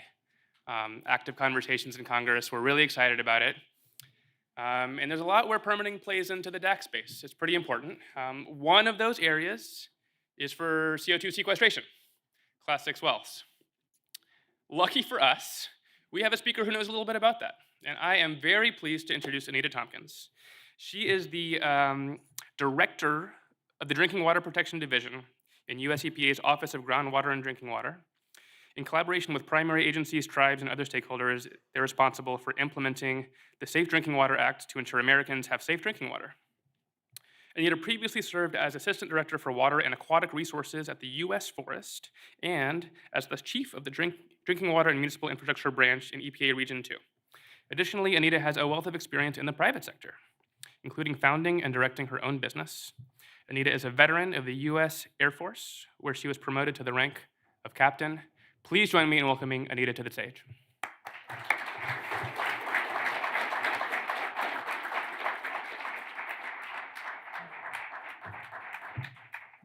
All right. Good afternoon. And I know I am standing in between all your great networking and all the lovely snacks out there. There's some fruit, but I did see some lovely chocolates and things of that nature. So anyway, so thank you so much for that great introduction. And what I wanted to do first off is, number one, thank you for the invitation from the Bipartisan Policy Center. And also just thank you for convening this conversation with DOE and so many other folks that are in the DAC community. And it's so funny when I hear the word DAC, I always say, which DAC are you talking about? Because I also run the State Revolving Fund Program, and DAC in that world is considered disadvantaged communities. So I always say, which one are you talking about? I'm not being a smart ass. I'm just asking you, which program are you talking about?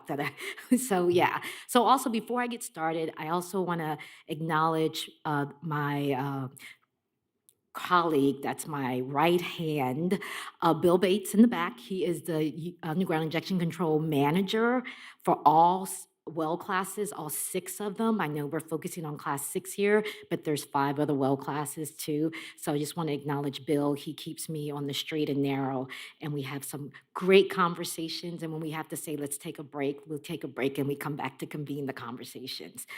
I also want to appreciate the speakers that I've heard so far this morning. And also, Kelly, thank you so much for talking about community engagement, because that's very crucial from an EPA perspective and from a transparency perspective, since we're going into so many communities with this technology. And then, yes, I heard Douglas talk about permitting, and my ears went, oh, thank you so very much, yes, to talk about permitting. So what I wanted just to spend a little bit of time talking about the things that we at EPA have done, really trying to help streamline the process of getting Class 6 permits, as well as states that are trying to get Class 6 primacy so that state can be the permitting authority. So the last time I was here, like 2 years ago, not in this particular room, the conversation was on CCUS in general, right? And at that point, about 2 years ago, EPA, we only had about 52 applications dealing with Class 6 permits. And we were still trying to go, okay, we got to figure out how this is going to expand tremendously. We saw that was coming down the pipe. So what are the tools do we need to develop as an agency to make sure the state programs the programs that did have primacy, as well as the industry, you all that are applying for different permits to move forward with your projects. What can we do to streamline this process and also to be so it's consistent and you know what to expect from the various parts of the country dealing with our regions that you might be working in. So with that, we said, okay, we got to do a lot of things. So if you can look at our website from what we've done 2 years ago to where we are now, we created various checklists for the operator, the applicant, so that they understand what's needed. We also, besides the checklist, we also created various templates. So you can go, okay, you can pull this template offline to understand what's needed. We also updated our website. So it's not this black box of where is my permit? I submitted a permit, where is it? And our website tells you where your permit is, whether it's completed, where we're in the technical review, and all these different phases, so you know where that is. And then at the same time, we said that in order for us to be transparent and clear and for everybody to understand the expectations, we actually developed a memo that came out back in December of this past year, last year, because it's 2024, that really focuses on the expectations that the regions have, that they share with the states about what is expected from a permitting process as well as from a primacy perspective process. Because we've been hearing over the last several years that things aren't as consistent across the country. And we want to make sure we address that. And those letters and memos are on our website, and they have been shared with our regional folks, as well as our regional folks have shared it with the states. So it provides consistency and also transparency of what to expect. And I think that's been very helpful. We've gotten a lot of comments from our various stakeholders about how they appreciate that. They also appreciate how we have updated our website, that we are very clear with every single permit application that's in. We have about 121 Class 6 permit applications that are being reviewed at this time. Yes, you've probably already been looking at our website, could be 127, somewhere around that number, being reviewed at this time, and you know exactly where they are in the process. So we are making sure that it's not this black box anymore, that if you have questions or concerns, you call the regional folks, and then if not, if you still have questions and concerns, you can talk to us at headquarters. And that's been our main focus. And then at the same time, because we want to make sure that communities that are experiencing these technologies, that they understand that they do have a voice. And because our program, a Class 6 well, is all about protecting underground sources of drinking water, we actually developed a memo that deals with environmental justice and what the expectations are from permittees as well as from primacy agencies dealing with environmental justice. That memo's on our website. It's broken down into 5 distinct themes, and those themes really focus on the actions the permittee needs to take, the actions the state needs to take if they want to get primacy, dealing with environmental justice, well, dealing with the whole primacy for Class 6 to include environmental justice considerations, and also what EPA will continue to do. We have been partnering so much with Department of Energy, and we appreciate that partnership, working with your various labs to help us with modeling the various plumes, overlapping plumes, all these different opportunities to explore as we all are moving into this new technology.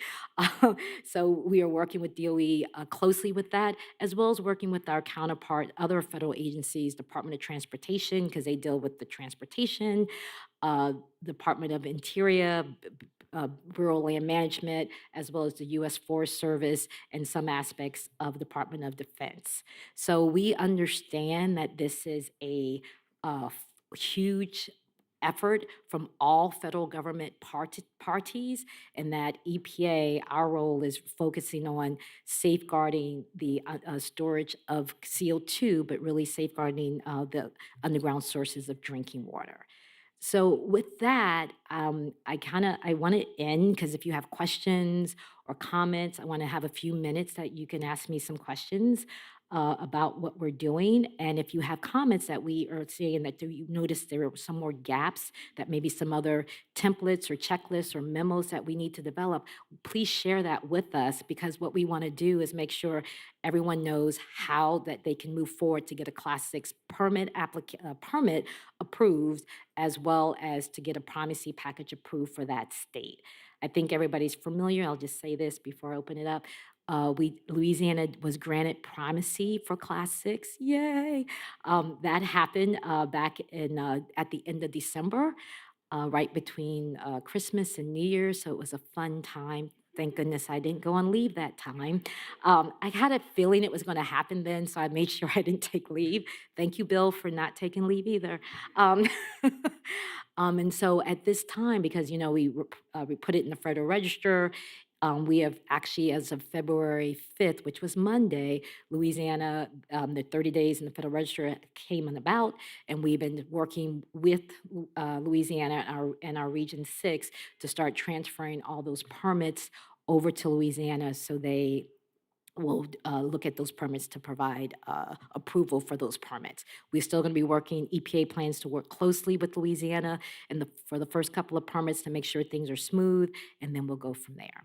So with all that, I will open it up for questions. We have I love that clock, thank you, and I'm glad it's big enough so I don't even have to wear my glasses. We have about a minute and a bit for any questions that anybody might have or comments. Yes, ma'am.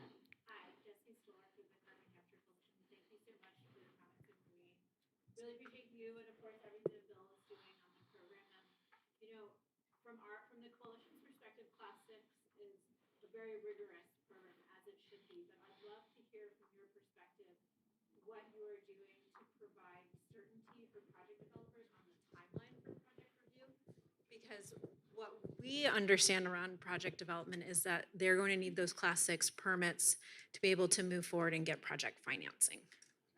Great question, and thank you for that question. So if you look at our Class 6, the report to Congress, in that report to Congress, we said that it would be about 2 years for us to actually approve a Class 6 permit, and that's from when it's completed. When we've done a completeness review and all the information that we need in order to do an evaluation happens, and that will still take about 2 years after that. So we are still steadily working with Department of Energy and all the other counterparts to see how we can maybe move that timeline a little quicker, but because of the rigorous standards and because we need to protect underground sources of drinking water, and that we are trying to understand all the various areas of review, especially with overlapping plumes, 2 years is probably where we're going to be, but we understand and we're trying to move as quickly as possible, but we still need to make sure we're protecting that precious source of drinking water. So appreciate your question.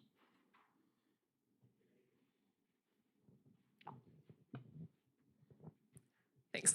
Hi, Siri Hadreen. I'm a reporter with S&P Global. I heard these numbers secondhand yesterday, so I didn't check up on them. But I understand with Louisiana's primacy application, they got something like 40-something thousand comments, and North Dakota and Wyoming had like a single-digit number of comments. I'm just wondering. I mean, I assume there was just less scrutiny of carbon capture then. I'm just wondering, like, how do we know that those states, I guess, are getting the same level of scrutiny as states that apply for primacy now? Great question. So no matter when a state applies for primacy, even if it was several years ago, EPA still had our Class 6 regulations and rules, so they had to follow those stringent requirements. So the requirements haven't changed as far as what you need to do to obtain Class 6 primacy for that state, but maybe back several years ago, especially the areas of maybe Wyoming and North Dakota, their population might be a little different in size, so there might not have been as much interest in Class 6 at that time, even though and at this time, even though the state is still doing what it's supposed to do. But Louisiana, because it's a more populated state, there's a lot of other environmental concerns going in Louisiana, especially where where the areas of permits could be. There was just a lot more concerns. People were interested. The environmental groups understood what was happening and just wanted to make sure that if we were going to grant Louisiana primacy, that the rules on their books were as stringent as they needed to be in order to protect underground sources of drinking water. So, and also I think too, social media is out there. There's so much more, people understand what's happening, so that I think the word has, not the word has gotten out, but the word is on the street. Ooh, this is new technology. Let's move forward with that. So I think that's really what happened there. But yes, you're right. There was over 40,000 comments for Louisiana, and we were able to address them all. Yes. One last question. I'm going to stand. Thank you so much for your remarks and for your acknowledgement of the sheer magnitude of the efforts around permitting, Anita. I really appreciate it. My name is Julia Genti. I lead stakeholder engagement for the Office of Clean Energy Demonstrations Regional Direct Air Capture Hubs program. And just talking to community members and broader stakeholder networks, we hear a lot of concerns around the introduction of primacy, particularly in Louisiana, and the pending primacy decisions in Texas and elsewhere, and the potential impacts on that decision on some of the pending Class 6 well permits. Can you speak to how we might go about assuaging some of those concerns from broader stakeholders, and what EPA is doing to make sure that folks understand how primacy impacts some of the pending applications? Right. Thank you so much for that question. And that question really evolves to early public engagement. Kind of like what Kelly talked about, engaging the community and engaging all the various stakeholders in that community to understand what's happening, so they can ask their questions, they can understand what the technology is, not just about the jobs, because I know jobs are important. That's very important. We want to make sure the jobs, but they want to understand that if we do this technology here and we're protecting these underground sources of drinking water, what are some of the mitigation measures are there to make sure things don't go wrong? Right? So that for us, and we've been working with the Department of Energy, they have a partnership group.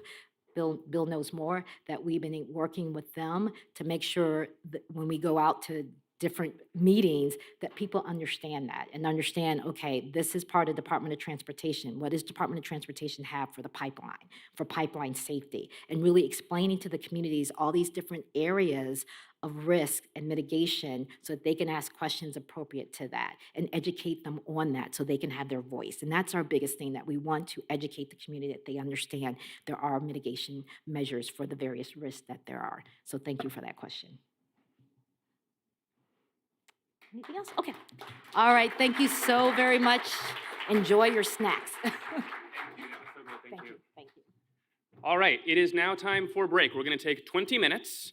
When we come back, we'll talk about carbon markets. So we'll see you soon. Same DAC time, same DAC channel.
Yeah.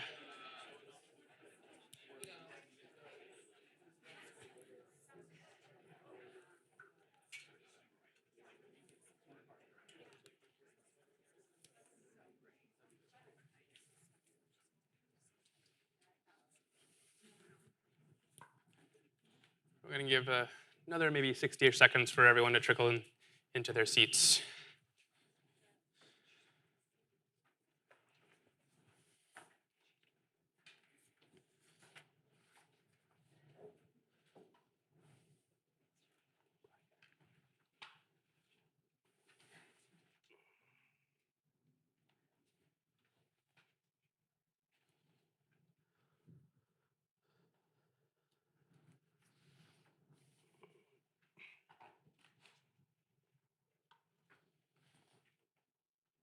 All right, let's kick things off. Welcome back to DAC Day. I am still excited.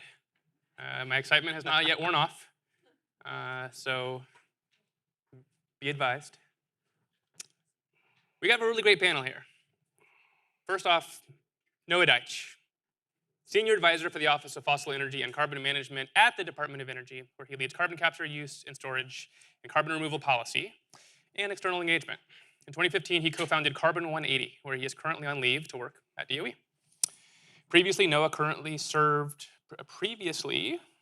served on the Secretary of Energy Advisory Board and the Biden-Harris Transition Energy Agency Review Team. He was formerly a management consultant focused on environmental market and carbon offset modeling, renewable and fossil energy power plant valuations, energy efficiency and demand response program design, and corporate social responsibility strategy assessments. Noah's work has been published in Fortune, GreenBiz, The Hill, and Inside Philanthropy. Brianne Miller serves as Energy and Sustainability Policy Director for Microsoft, U.S. Government Affairs. Brianne joined Microsoft in 2022 after serving as Director of Federal Relations for DOE's Idaho National Lab, the nation's laboratory for nuclear energy research and development, where she focused on policy issues related to clean energy, national security, science, and the environment. Brianne is a graduate of Florida State University. And last but not least, our very own member of our DAC advisory board at BPC, Chris Hesler, who is founding partner at AJW Inc. He is one of the nation's foremost experts in optimizing market opportunities for clean tech innovation and deployment. In the 2 decades since he founded AJW Inc., Chris has supported a global roster of projects for multinational, mid-sized, and startup companies, as well as academic research and nonprofit organizations to sharpen strategic business plans, to develop and advance their technology, maximize revenues from environmental market premiums, improve public policy, and secure support and funding from public agencies, regulators, and policymakers. Prior to founding AJW, he served as Deputy Staff Director on the Senate's EPW Committee. Last and definitely least, I'm Zan Fishman. I think I never introduced myself. I've just been yammering at you. I'm the Senior Director for the Energy Program at the Bipartisan Policy Center. And we are here to talk about carbon markets, right? You know, you walk into a grocery store and you look at all the stuff on the aisles and you're like, that's the carbon I want. How's that going to work? There's a lot of questions there. The market exists. It's young. Needs some improvement. So Noah, we're starting with you. It's DAC Day. I'm excited too. Yeah, but what'd you have for breakfast? We've been hearing for the past year and change about some really high-profile purchases of DAC by companies. But by and large, those have been outside of the carbon markets. Those have been bilateral deals, just one-on-one deals. So if we're thinking about DAC, and that's what we're doing here, we're thinking about DAC, why do we care about the broader carbon market at large? It's a great question. And I actually love that the panel is plural, the carbon markets, because we're not talking about one thing here. We're talking about, in many cases, for direct air capture, we're talking about voluntary carbon markets. But we can also talk about compliance carbon markets at all sorts of levels. It could be national, international, or state and local. And it's that broad basket of potential revenue opportunities that's so important for direct air capture today. Because when we're talking about direct air capture, I imagine that folks here in this room, like me, are very optimistic that the price will come down over time and it will be an affordable, scalable carbon removal solution. But the industry is nascent. And so we need to figure out how to get the field revenue so that they can build projects, learn by doing, and then come down that cost curve.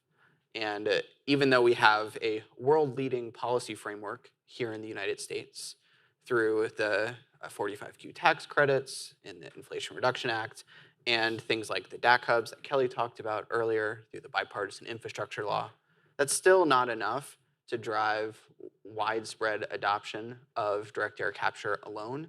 We need additional revenue. And that's where the carbon markets come in.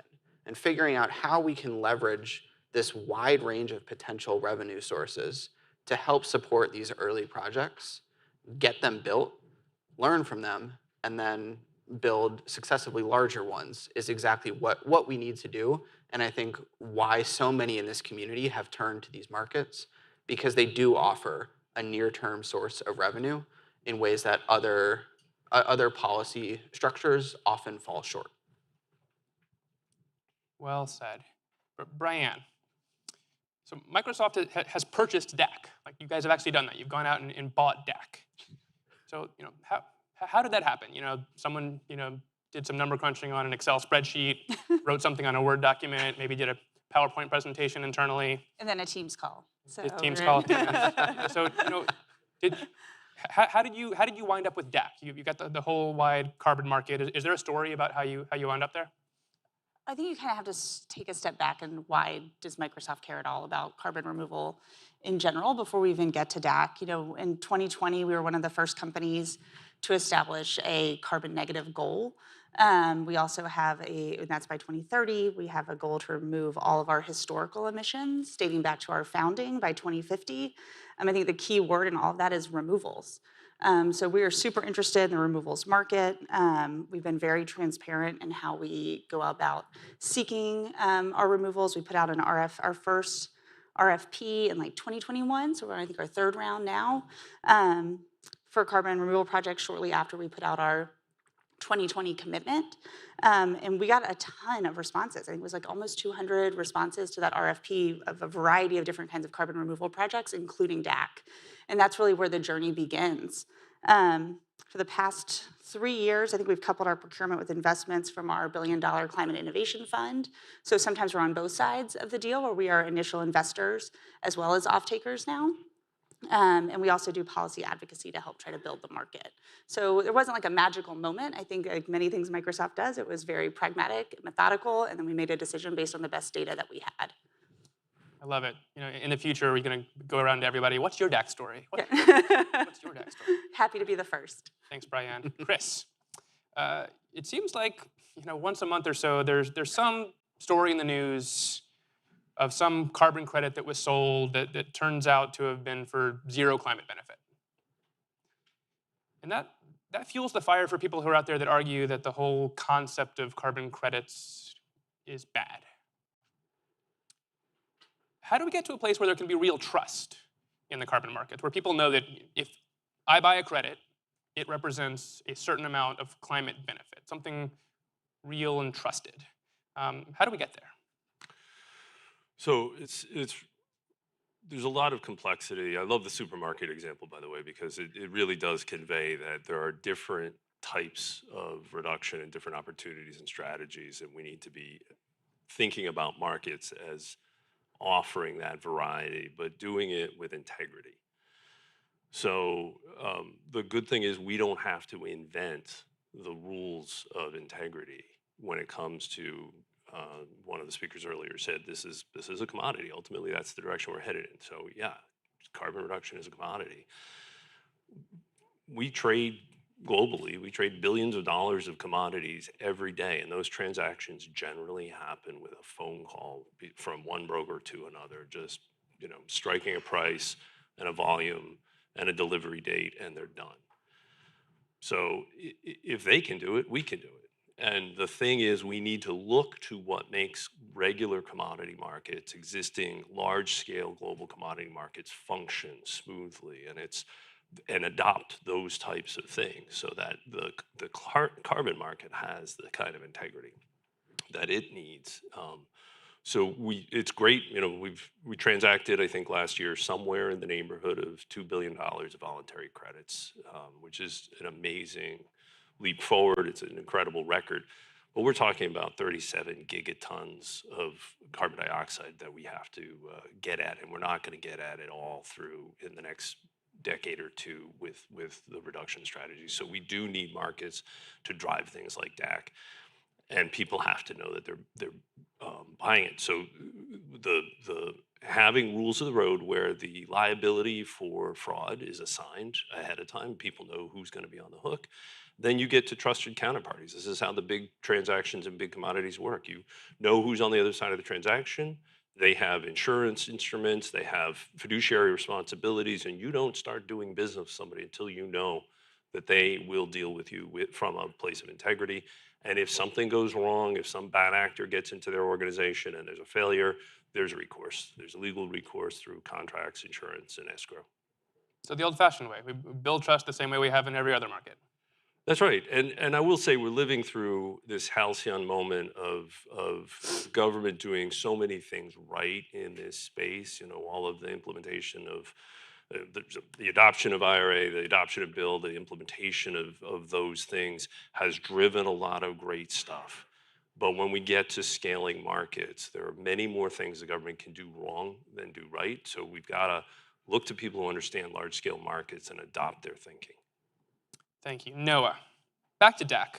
So I think one of the trickier problems to solve is that DAC is one of the more expensive types of credits that are out there. But it also provides an extremely high degree of certainty and permanence. Big climate benefit. So it's a premium product for a premium price. But as the voluntary carbon market scales, how is that going to work? Will the average credit buyer pay for that premium product, or are they going to go for the cheapest credits available? If they're walking into the supermarket, are they buying the top shelf stuff, or are they looking at the bottom? I mean, if I knew the answer to that question. But I mean, that's the whole challenge, right? Is what we fundamentally want carbon markets for in the direct air capture context is to buy very expensive credits today, knowing that that investment is not just for compliance today, but really has the benefit of pulling forward innovation, making the technology cheaper, and thus making it easier to adopt for more people in the future. And quite frankly, the carbon market is the wrong instrument, theoretically, to do that.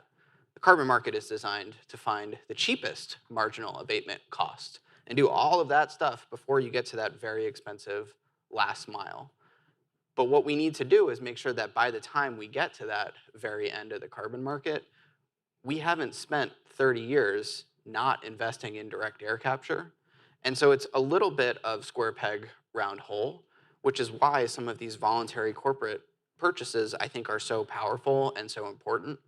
And I think having a different frame for what we want out of a voluntary carbon market, at the end of the day, it's voluntary. It's not a requirement. And so I think we need to expand beyond this, what is the cheapest marginal abatement cost, into how can I have the biggest climate impact with purchases in that voluntary carbon market.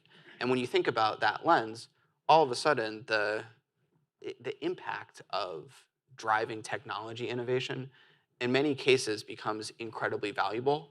And so even though the cost of that ton is high, the value that you get out of it is potentially much greater than if you bought an equivalent revenue amount of really cheap credits that are available today.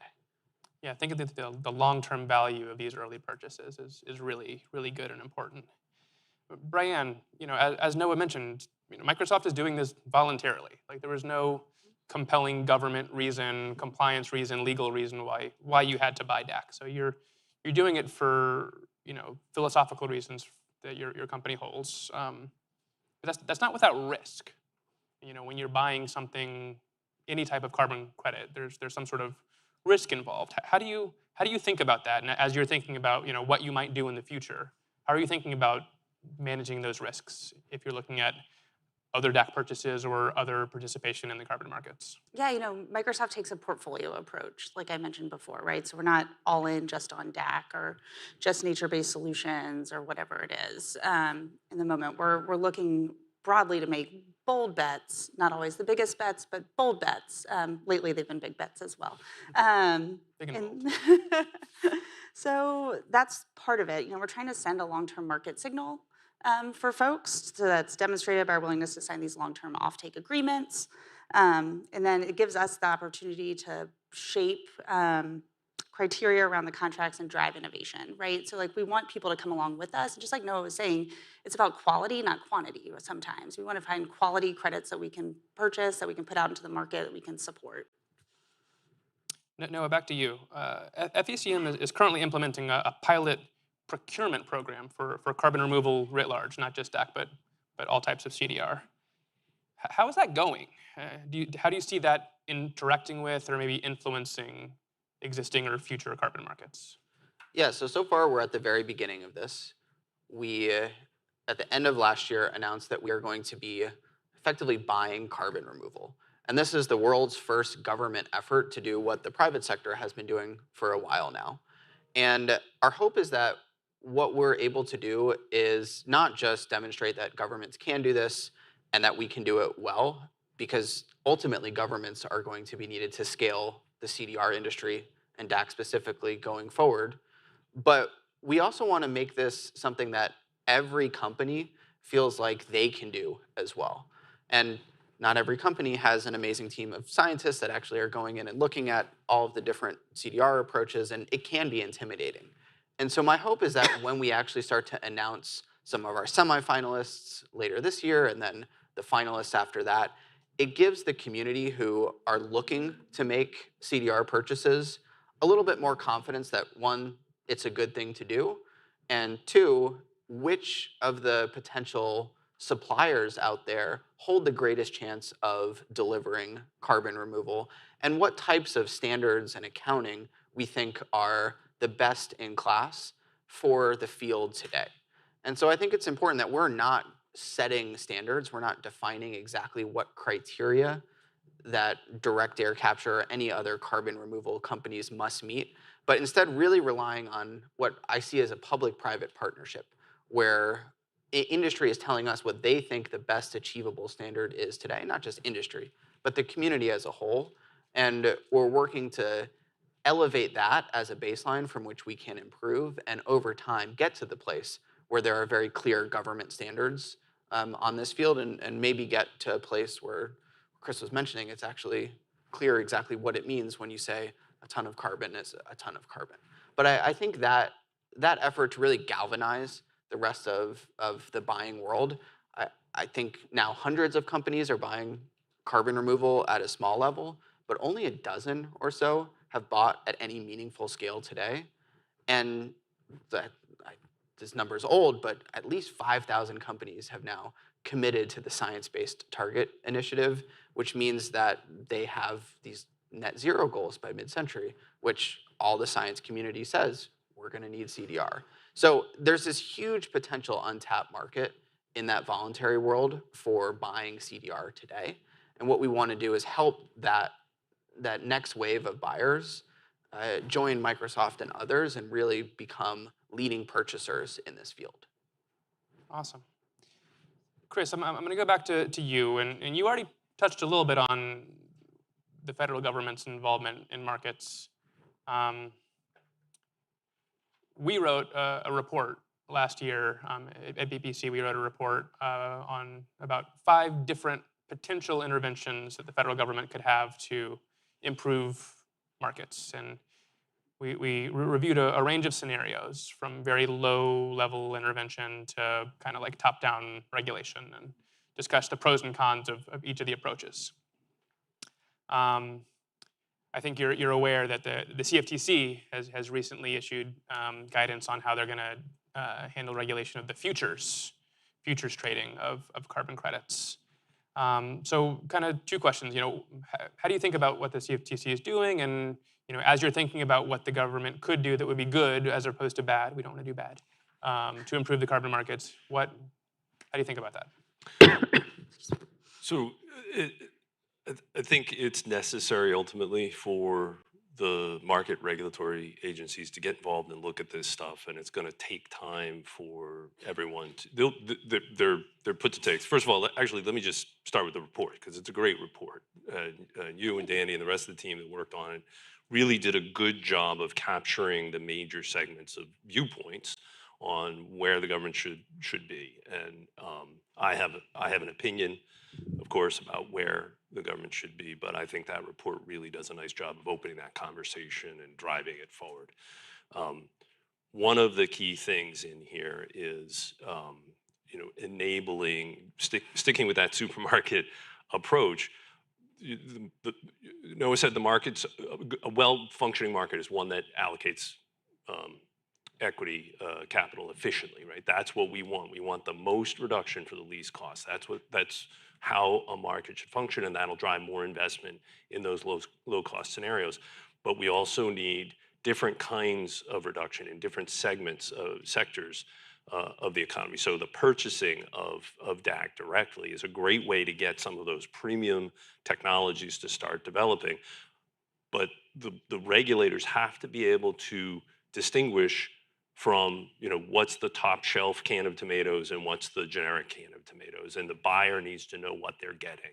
And so that's the role for the government, that's the role for the CFTC, and it will frighten some when they start getting involved because there are lots of corporations who have made these pledges, and how does that track to what they're actually obligated when the SEC is looking at this, when shareholders need to be informed about what they're actually doing and what they're buying and what they're not buying. What are the other ancillary sustainability or local health and environment equity issues?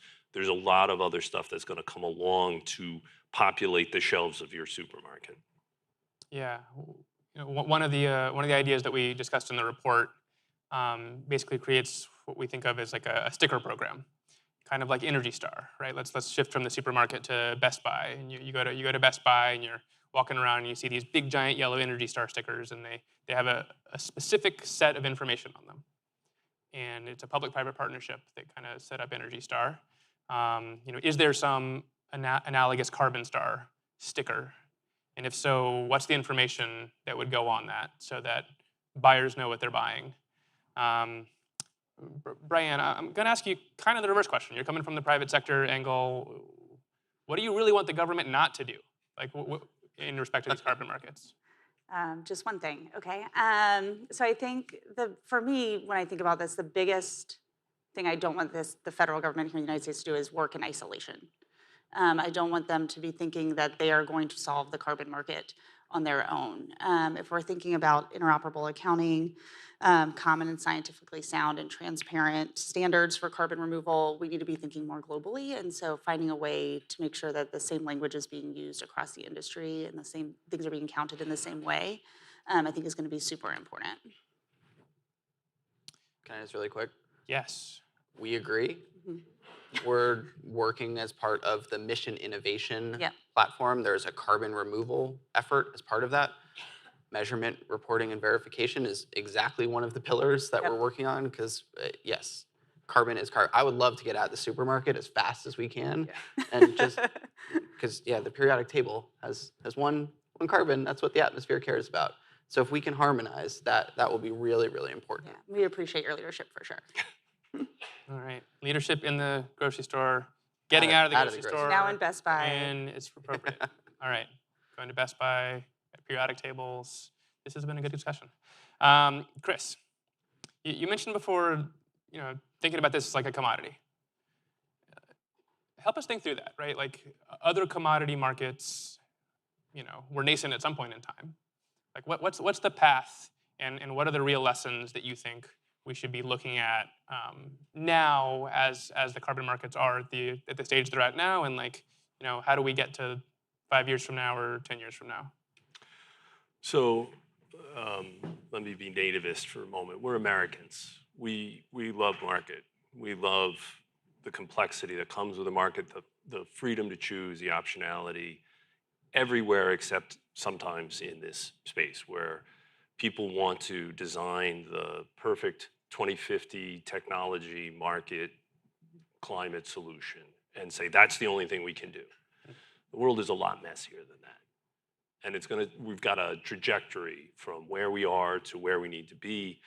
There will be commercial evolution as we go, allowing that complexity, embracing it, allowing incremental progress to be recognized as progress and not put the perfect as the enemy of the good from a technology point of view, from a stringency of, getting all of the sustainability elements right in the first case. Again, it's the labeling. If the market can transact transparently with integrity and we know what is good about this particular solution and what the shortcomings are, we can optimize over time to get better and better and better and get that continuous improvement that we need. But let's embrace the complexity of it. I mean, you think about, there's only one element of carbon, but think about the way energy moves through the economy now, where we use different forms of energy to make other forms of energy. We use different types of products to make other types of chemical products. That complicates getting the life cycle analysis of a ton of reduction of carbon exactly right. There's a lot of moving parts. So we're going to have to continue to learn how we do the LCAs. We're going to find that we didn't do it right yesterday, and we're going to do it better tomorrow. So letting that evolution take place, I think, is right, which is maybe a very theoretical answer to a really clear question, but I think that's really how we should start. Next time, I'll ask for a very clear answer to what's going to happen in the future, and we're going to hold you to it. Noah, let's just be optimistic for a second. I'm an optimistic person, you know that. What's the optimistic future look like? How do we see these carbon markets evolve, and what role does DAC play in that? Maybe I'll answer the question of how can direct air capture benefit the most from carbon markets in the future, which I think really frames this as a deployment-led innovation challenge. There needs to be way more revenue to support a diversity of not just direct air capture, but carbon removal technologies out there today. And if we can grow the carbon markets and enable purchasers to invest in not just what's the cheapest ton that they can buy today, but what's the most valuable ton for climate in the long run, that shift, I think, will really open the aperture to new sources of revenue for direct air capture in the near term. And that's going to be really, really important in the next 5 to 10 years to actually get the technology coming down the cost curve in a meaningful way. Another question, and this is to all of you, or any of you that wants to answer. How far are the voluntary markets going to take us? Right? If we're thinking about the scale of carbon removal we need to hit net zero goals, one, and then also, net negative goals, as Brian mentioned at the top end, you're thinking about removing legacy emissions. How far will the voluntary carbon market take us? And do we need to be thinking about other demand drivers, whatever those might be? Not that far. Just to be blunt, when you think about it from a personal finance perspective, how much is the average person going to pay a premium for carbon removal, right? And everything Microsoft is doing, God bless them, they're showing leadership that we need. But at the end of the day, they're a money-making machine for their shareholders. And so if that cost has got to be carried somewhere, it's going to be carried by the people who buy Microsoft products and services. It's that simple. So ultimately, we need this to be treated like the societal problem that it is. Societal problems are addressed by government. Government's going to have to deal with it, and government's going to have to create demand, very clear demand, and then the markets will grow from there. If the government's very clear, let's look at the California LCFS as a great example of this, right?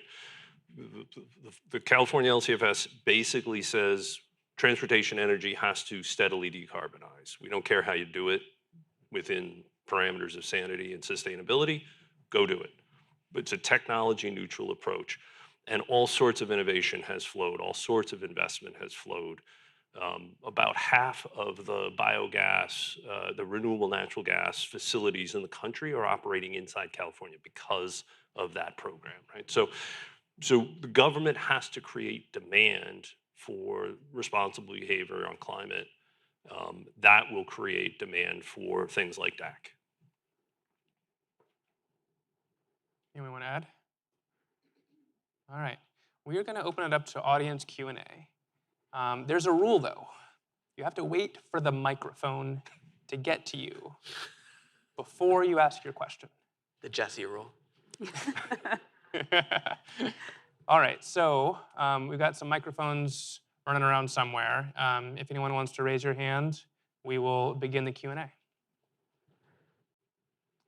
And I think there's also a way for virtual online people to submit questions as well. So I guess I don't know what the mechanic of that is, but hopefully it's obvious to you online. Hi, Corbin Heyer, E&E News. I wanted to follow up on something you said, Noah, about essentially you don't want carbon markets to do this because then it's sort of a race to the bottom or cheapest mitigation approach. So if you're not thinking about carbon markets, then what is the scaling mechanism that you have in mind? And if I misunderstood you, then please clarify. Yeah, I think that's not what I meant. And when you think about technology innovation, carbon markets are for the opposite end of the spectrum. You've already innovated, and you're trying to find what's the cheapest way to reduce emissions and work your way cheapest ton first, so you're minimizing overall costs. Direct air capture today, nobody would say it's the cheapest way to reduce an emission in the near term. But if we invest in it today, it will come down that cost curve most likely and hopefully be much more affordable in the long run.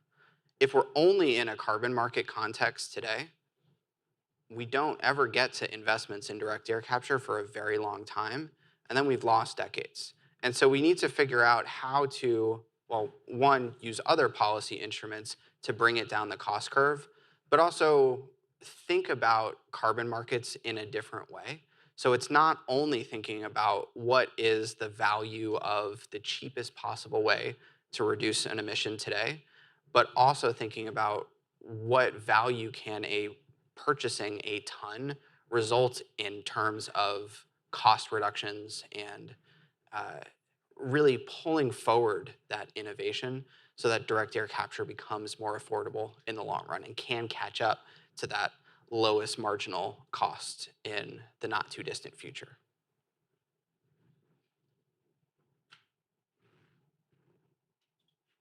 So there's a role for markets. It's just not going to do everything. That's your point. So the question is, what can markets do for direct air capture, or what can direct air capture do for markets, right? And if you're thinking about the market first, you have a very different answer than if you're thinking about how do I get direct air capture down a cost curve and at scale. They're just completely different questions. And it's DAC day, so. It is DAC day. It is DAC day. That's a good reminder. The DAC version of that. Yeah. Anyone, question right there?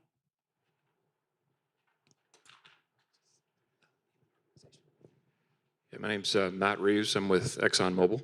It's a fascinating topic, so thank you guys again for this. And just to explore a little bit, I don't think anyone has as optimistic a view that we're going to bring DAC costs down to $4. But 95% of the voluntary carbon market today is sold at $4 or less. Do you believe there is such a thing as a high-quality $4 credit, or is that not a real thing? Spicy question. Yeah, it is a spicy question. I can jump in front of this train unless you guys want to. That sounds great. Okay, let me try this a couple of different ways. The first way is to say that we'll stick with the supermarket analogy. When you go shopping, you buy beans and rice, and if you're a meat eater, you buy a steak every once in a while. It's food, but it costs different things. So, there absolutely are valid, high-quality reductions that are $4. There are a lot of cheap things that we can do. But I don't think any serious person who's looked at it thinks that the cost of carbon, when we're talking about transitioning the entire economy off of carbon energy, is going to be $4 a ton in the long run.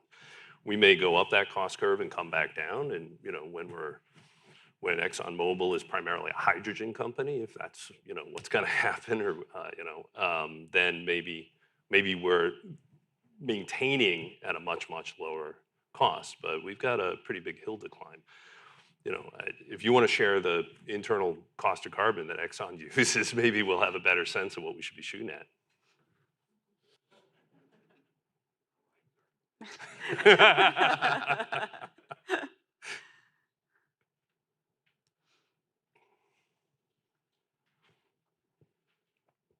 Yeah, thank you very much. Christian Geversduinert again from NextGen and the CCS Plus initiative. Just to take forward the analogy, right? So very briefly, the NextGen initiative, right?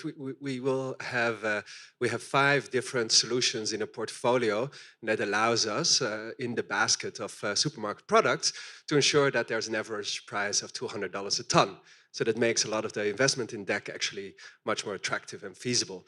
But if we just apply all of this a bit to the US context, it seems to me that a lot of supply is being created here, but it's not entirely clear to me that over the next couple of years there will be sufficient demand to absorb all of that supply.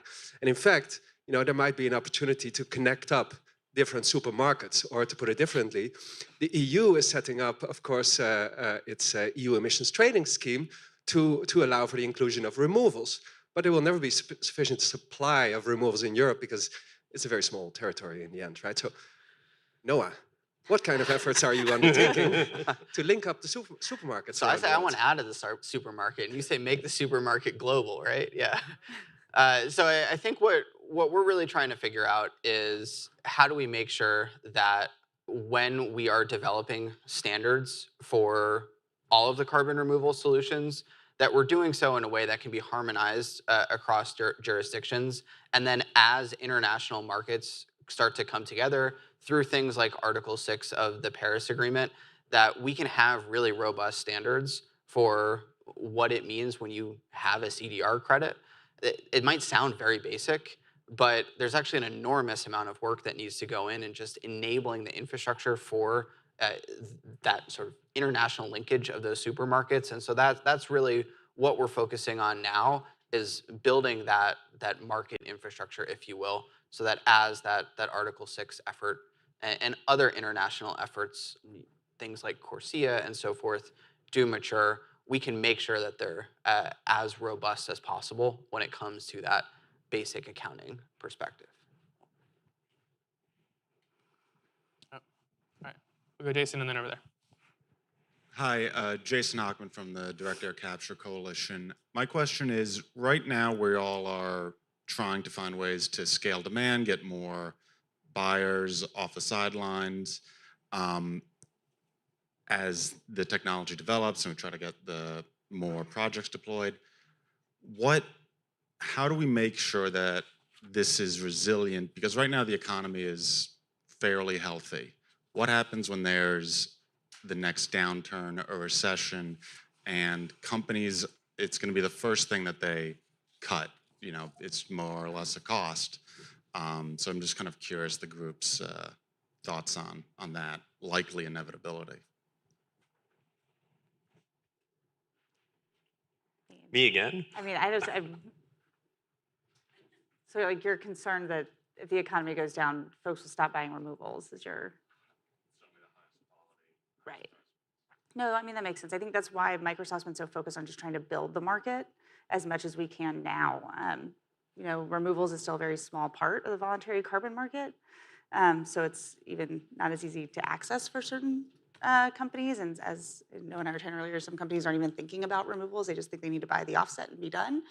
So finding the quality and the quantity that we need and growing that through our investments and also just our portfolio approach, we're going to keep doing that, because the more awareness you have and the larger the market becomes, I think it's harder for people to say, like, I'm not going to spend on the quality that we have here. All right, and that's why we need government, right? You need to have multiple, you need to belt and suspenders. let me just to finish out this kind of conversation. We've got a question from online, and I want our virtual people to know that we're listening to you as well. The concept of compliance markets, we talked about it a couple of times. Voluntary markets are one thing, compliance markets are something entirely else. Like, do you see compliance markets as a bigger and bigger role to play in driving the demand for removals? I certainly hope we come to see that. Obviously, the politics on it right now are pretty difficult, but you know, we're only going to get so far with voluntary actions. We're only going to get so far with incentive programs. You know, we can lower the cost of decarbonization. That doesn't create demand for it necessarily, unless somebody can make a lot of money doing it at scale. So we really do need demand programs, and those demand programs have to respect the point that Noah's made a couple of times, which is we need a basket of technologies, some of which are pretty high up the cost curve at the moment, but we're going to need them. And there are ways to do that. There are absolutely ways to open up market investment, but there has to be a demand for it, and that demand, it's tough to see it coming from any place other than government programs. Hi, Jim Lavin, EDAC Labs. Actually, there is I thought somebody actually should talk who was a actual DAC company. But I think one of the interesting things about this market that's so complex is the sheer scale factor, you know, in terms of trying to solve climate change. We're talking about almost unfathomable magnitudes. And there are many solutions that, even up to the gigaton scale, are not scalable beyond that. You can only put so much soil onto the ground, for example, and they may cap out at, you know, but they're likely to be cheaper than DAC. And so I think just if any can comment on this particular complex market situation where the goal of doing this at all is to get to something that's potentially scalable to the tens of gigatons, but that almost everything on the price curve that's likely to be lower can still be substantial, suck up all the money, but ultimately isn't going to solve the reason that we're doing this in the first place. Because frankly, the first gigaton doesn't matter if it's the last gigaton. I don't know if I really have an answer for that. I mean, from my perspective, it does matter. We have to get started, and so there's significant scale potential across at least a half dozen different pathways across the carbon removal basket, if you will. Could I tell you which one of those is going to succeed when and in which geographies and in which political contexts? Of course not. Nobody can. And so that's why it's really important to have a basket of solutions. I don't think any one of them is going to be the CDR solution. I think each one of them is going to work in different geographies, in different at different scales. And if we don't have that basket, then I think we're at significant risk of hitting obstacles and falling far short overall. The other thing is that we're not here to do direct air capture. We're not here to do soil carbon. We're here to do carbon removal. That's what we want to take the carbon that's in the air, put it in the ground. And so I think if we have a broad set of tools that's relevant across a broad set of geographies, it makes the case for doing the thing that we want, the outcome that we need, much more important and palatable politically, because at the end of the day, everyone seems to say we're going to need governments to do this at a big scale. And if we don't have a broad coalition that's focused on that, I think we risk losing a lot of that. So it's not to say that we should overemphasize one of these today. It's that we should think about how do we do carbon removal. And when you think about that broad question, to me, it makes a lot of sense to think, what is the mutual fund, if you will, that we're buying, not what stocks do we pick today, given the massive uncertainties that we see. Just add one other thought to that, because that's a great answer. But we have never really attacked any environmental problem without three elements: reducing the use of polluting technology, developing new alternative technologies, and cleanup. And so often people get so worked up about new technologies, they forget about cleanup, and DAC is the cleanup strategy. I can't wait, I hope, to live long enough to live in a world where we have gotten atmospheric levels to pre-industrial levels of carbon intensity and we don't need to clean up anymore. That'd be great. When that day happens, we won't need DAC. And we're all familiar with the ancient philosopher that said, you know, the journey of 1 billion tons of carbon removal begins with a single ton. That's a DAC Day poem, isn't it? Yeah. Noah, another online question for you. The one I can't answer. You probably can't answer it directly, but maybe you can give some surrounding-ish stuff. So CDR pilot program has received applications. Like, you've seen some of those applications. Like, do you like what you see? How do you feel like it's going well? I know you can't be specific about who's applied or what you're going to do, but like, give us a sense of how you see it playing out based on what you're seeing so far. So what I can say is I think that there's an enormous opportunity for there to be widespread voluntary carbon removal purchases today. That the US government has $35 million to spend on its carbon removal purchases. That will be a drop in the bucket and will not be enough to scale the industry alone. Nowhere close. And so the only way that our procurement program actually works is if everybody starts buying a small and growing amount of carbon removal alongside what we're doing. And I think that's the key, is figuring out how we get this very broad world of suppliers into the market in a real way, start to drive down costs, figure out what works and what doesn't. And what I think is most powerful about the voluntary market is its voluntary nature. That at the end of the day, they can take a lot more risk than a government can that's really focused on needing to execute, right? And so there should be a higher risk appetite in the voluntary market for things that might not work, and it might not lead to the credit that they think, but that's good because the learning itself is very valuable.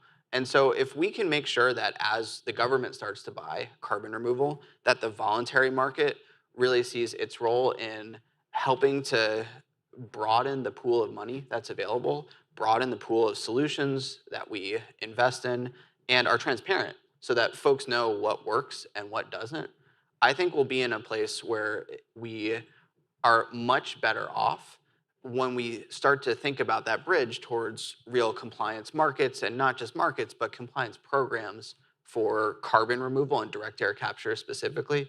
That's going to be the key. So what I'm really optimistic about is that there is now a broad field of suppliers out there.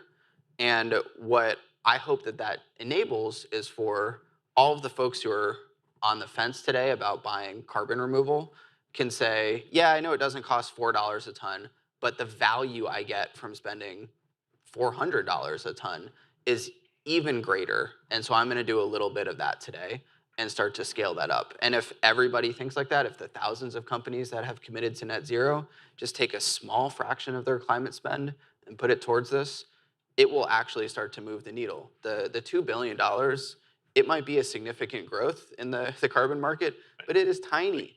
I believe smaller than the market for nail clippers, right? So like that's what we're talking about here. And so if we can change that and we can actually get real overall revenue for this field, we'll be in a much better spot in 2030 and actually able to hit those really ambitious scale numbers. I think it's a really important point you made about the different risk profiles that different entities have, private sector, public sector. We have time for one more quick question. One last question.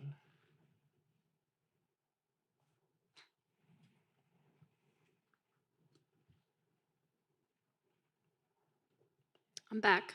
I'm Johanna. I'm the innovation manager at the Center for Climate and Energy Solutions. So I run a series of working groups, one of which is on engineered carbon removal, and we have a lot of corporate off-takers in the mix there. Some have no idea that the CDR procurement prize exists. So I guess the first piece would be a suggestion about how to make that more publicly known. But a second piece would be, I'm sure you're doing this already, but could you speak a little bit about how you're incorporating feedback from the private sector on what types of price or information signals they need so that they can start making those decisions? Because that's the message I'm getting from a lot of folks, is that the price signal or the market signal is just not clear enough for them to make certain decisions. And if they had a little bit more consistency, I think they'd have more courage to be a little bit more risk-taking, like Microsoft. Yeah, that's great feedback, and it's something that we hope to do more of in the future, is really understand what those barriers are for the private sector beyond the obvious $4 versus $400, right? Anything that we can do is helpful. So that's really helpful feedback, and something that we do intend to gather more of in the future. Noah, Brianne, Chris, thank you so much. Excellent panel, excellent questions. Please give them a round of applause. We're gonna do a picture. Picture. Picture. Thanks, guys. Picture.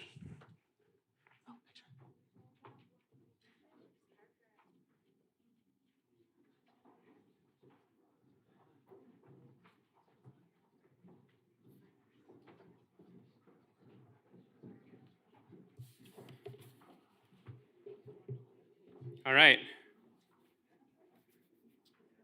I'm really excited about this next chat because I think we're all aware that DAC is not a topic that's completely devoid of controversy. And rather than avoid it, we figured we'd just tackle it head on and have the discussion. So this next fireside chat is on the role of legacy industries like the oil and gas industry in scaling DAC. And it's going to be moderated by a fellow named Jason Grumet, who used to be with BPC. He used to be part of our team. He founded BPC, and he led it for a very long time. But now he's at the American Clean Power Association as the CEO. And he's a great guy, and he's very good at these fireside chats. So we figured we'd put him to good use. He's still on our DAC council, even though he left BPC. We've still got a tether on him, and so we're pulling him back in. So please come to the stage, Jason and Michael Avery. Jason will introduce Michael.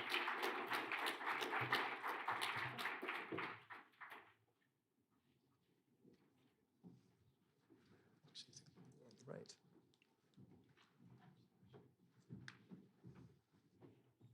Well, thank you, Zan. In the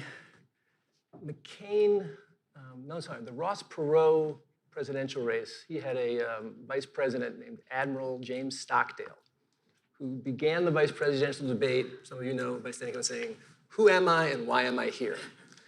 And so I was going to answer that question shortly, and then Michael, heads up, it's coming your way. So obviously, some of my best friends put this thing together, but the reason I'm here is that the American Clean Power Association is fundamentally interested in a sustainable climate solution.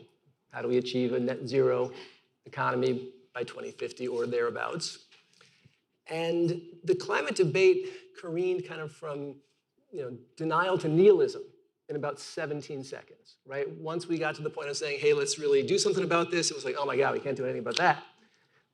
America is better at solving problems when we actually think we can pull it off. And it is very hard to imagine a solution to the climate challenge that does not have a significant role for direct air capture. So I am here as part of the team, eager to solve the problem, not just for my own benefit, but because it actually creates the momentum to have a much greater chance of success. And then there is plenty of power demand and carbon to go around, right? So there's no premise that we are kind of competing to achieve the climate solution.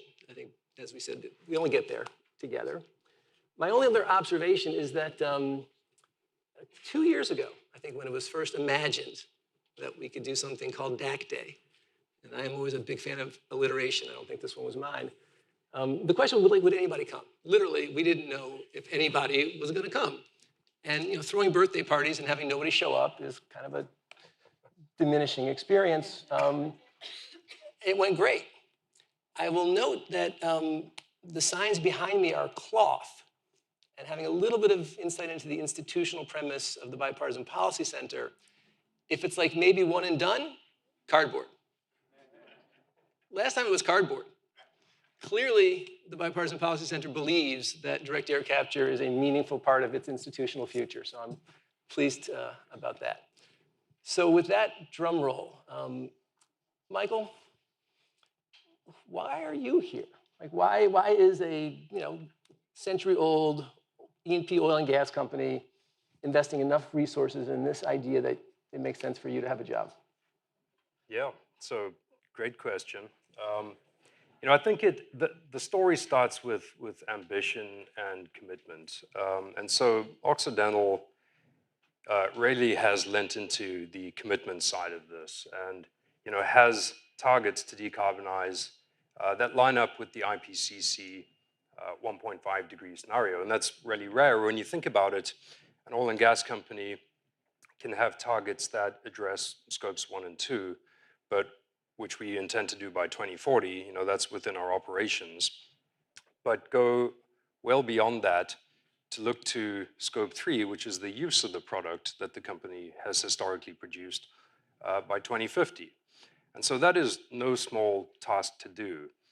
And so, you start with the ambition, you start with the commitment, and then you look to how, right?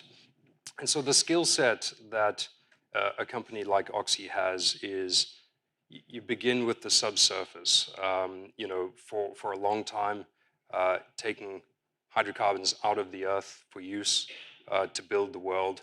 When you think about it, the process of reversing that and taking it out of the atmosphere to put it back downhole is a pretty logical story. And so when you want to talk about lasting, sustainable efforts to really make a difference, you want to be focused on your core skill set.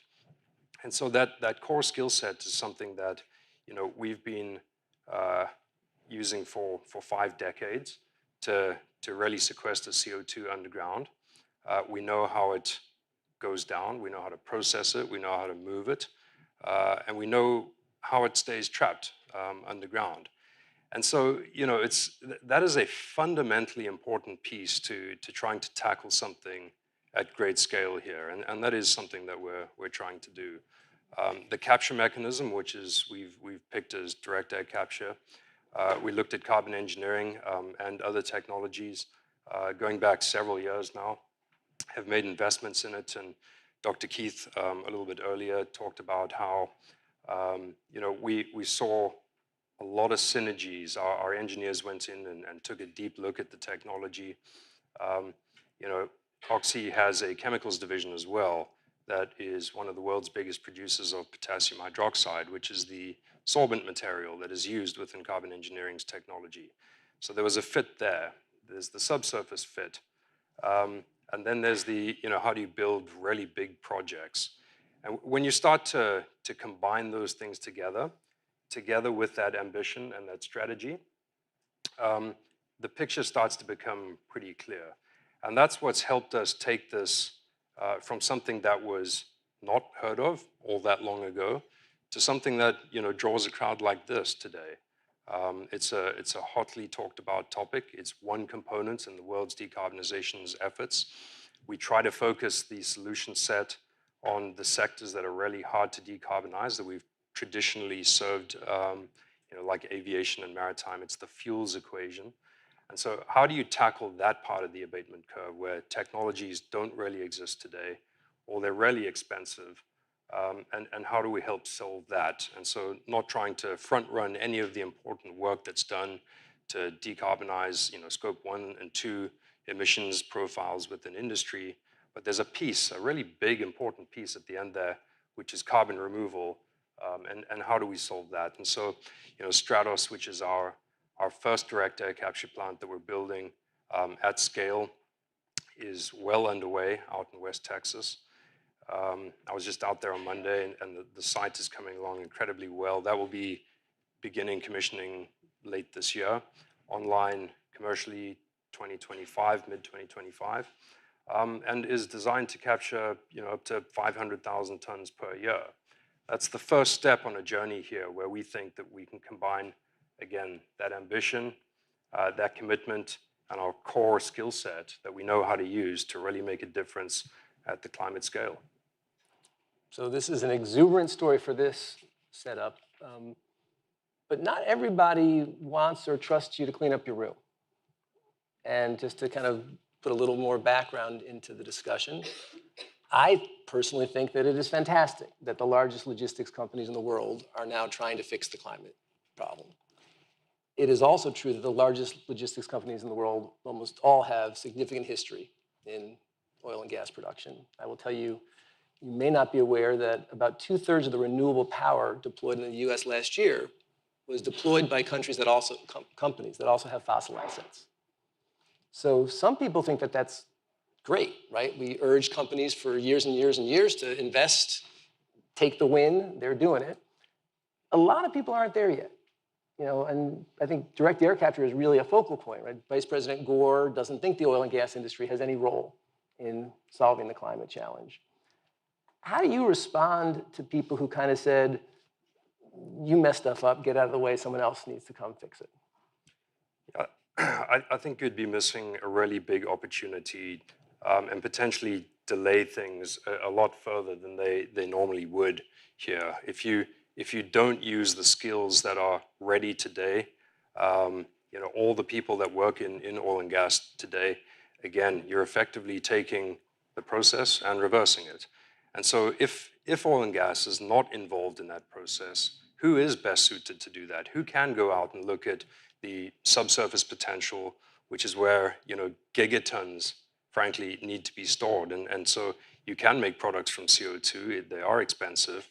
There is a sort of volumetric challenge. But the bulk of this is going to be stored underground permanently. And so, you know, I think the naysayers for something like direct air capture, again, are not necessarily direct air capture specific. They just don't like that as a topic. We think that it is a tool that is particularly well suited to help address that hard to decarbonize sector. You know, there's sort of facts and there's debate points here. We can debate, you know, I think the timeline that fossil fuels continue to play a role, but a fact is that we are going to have to spend some amount of time where we still rely on them. And so, again, we can debate if you believe that that is 5 years, 15 years, or 50 years, there will, you know, fossil fuels will still continue to have some role to play. And so, while we can debate the timeline, something has to be done in that time period to address those emissions. And we think that direct air capture has got a role to play, not the only role, but an important role to help address that sort of really difficult to decarbonize part, because frankly, airplanes still need to fly and ships still need to sail and the world still needs to move and people still need heating and all that. And so why would you not decarbonize the use of that remaining fossil fuels? Works for me. So kind of want to analogize to the power sector. 15 or 20 years ago, it is fair to say that most major, you know, industry utility players were not really so psyched about renewable energy. And then 10, 15 years ago, you started to see some companies kind of in the oxy space that started to really kind of lean in. And now we are at a point where renewable power is so essential to the national economy and business model, everybody's in. And not just in kind of a, oh, geez, I got to say something nice about the planet, but like, this is money. I don't know if you all know this, but like at the Clean Power Association, you know, Southern Company's a member, Dominion's a member, Xcel's a member. I mean, most of the largest power companies in the country are part of our organization, which actually makes coming up with unified policy a bit challenging. How do you feel like, how is this going to soak in? Like, is Vicky still invited to the Houston Petroleum Club? As you talk to other people in the industry, as the, I think, unquestioned leader in the space, what's the transition feel like? When do you think you're going to just be a boring DAC company as opposed to the leading DAC company? Well, we'll never be a boring growing DAC company. But I think that how does this soak in? How does it start to gain traction? How does it pick up momentum? It starts really when you can put a business case together here. And we've heard a lot of talk about that today, but maybe what I'll do is try and give one sort of concrete example about how that might work. And so as 1.5, which I help run, begins to develop the very large-scale direct air capture companies, the technology has got one component, the calciner, that does use natural gas. Now, the CO2 from that process is separately captured and sequestered downhole as well. But it's a feedstock material that comes into the process to heat up the calcium carbonate to release the CO2 that's been trapped from the atmosphere. That's got to come from somewhere. So what we're able to do now is we can track that further upstream into oil and gas operations and begin to decarbonize further and further upstream based on not only because it's the right thing to do, but because there's now an economic case, it lets us do that a lot quicker. And so when you've got the price of a direct air capture CDR on one end, you can run the economics back upstream and very quickly start to justify putting in all the things that you need to do to lower the carbon intensity of all the feedstock materials, not just the natural gas, but the water, the power, all those different things. And economics really speed things up very, very quickly. So that's one sort of way that I think that companies can start to think differently about how this plays into their role. Again, I think that the closer that you can tie that to your core business, your core skill set, that's where the staying power truly exists. And we think that we can really make a big difference by doing things like that. Infrastructure on the power side, I think that's really interesting as well. These are big projects. They've got long capitalization periods. So it creates that base load for new emissions-free power to be built. We use solar for Stratos, which is the first plant. But we have an eye out toward other technologies like net power, which is an emissions-free power process generation site that matches up really well with direct air capture. It's dispatchable, it runs 24 hours, it's emissions-free. The CO2 from that process gets sequestered alongside all the other things that are in place. So, beyond Stratos, we've announced and talked about the South Texas DAC Hub, which is part of the DOE grant process, the DAC Hub process. That one site alone can hold up to 31 megaton per year direct air capture plants, just in that one site. So when you think about cost down, it really becomes powerful to start developing all in one spot. 3 gigatons of storage just under that one site. That's 30 DACs, 1 megaton a year, running for 25, 30 years. But on the infrastructure side, you're not having to recreate infrastructure like power and water again and again. You can concentrate it in one area. But I'd be curious, Jason, just to get your thoughts on infrastructure development in general and how that plays in with your new line of business. So I was going to ask you the same question. We can have this conversation together, right? So you're starting to talk about scale. I'll give you the electron side, and you can talk molecules. A lot of power demand. This idea that we're going to have 5% year-over-year growth is like blowing people's minds in an industry that has basically seen no demand of any amount for 20 years. Our challenge is the same that you were going to face, which is linear infrastructure, right? So the Inflation Reduction Act provided really delightful, thank you very much, incentives for energy production, not so much for transmission. Our democracy is better at citing little things than long, skinny things. So we are going to be generating, or at least there's the economic model to generate a lot more energy than we can move to people. Cool thing about DAC is you can basically take a spatula and smack it just about any place you want. I'm making it sound easier than I'm sure it is. But we are going to find lots of places in the country where there is zero or almost negatively priced power, because we are going to have gluts of something that doesn't store very well. And so that is an infrastructure idea that makes DAC appealing. It's also why green hydrogen, I think, has a real possibility if we can come up with rules that make it economically viable. So that's where we see the infrastructure side. I will kick it to you, though, on pipelines. Most of the climate solutions that I see require a lot more pipes. That's not a super popular idea. If you think about DAC, scaled DAC in a way that's like mega, you got to cite a lot of pipes, don't you?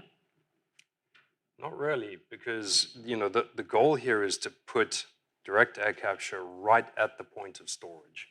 And so, the difficulties that you run into with moving carbon dioxide from capture point to sequestration point are effectively taken out of the equation.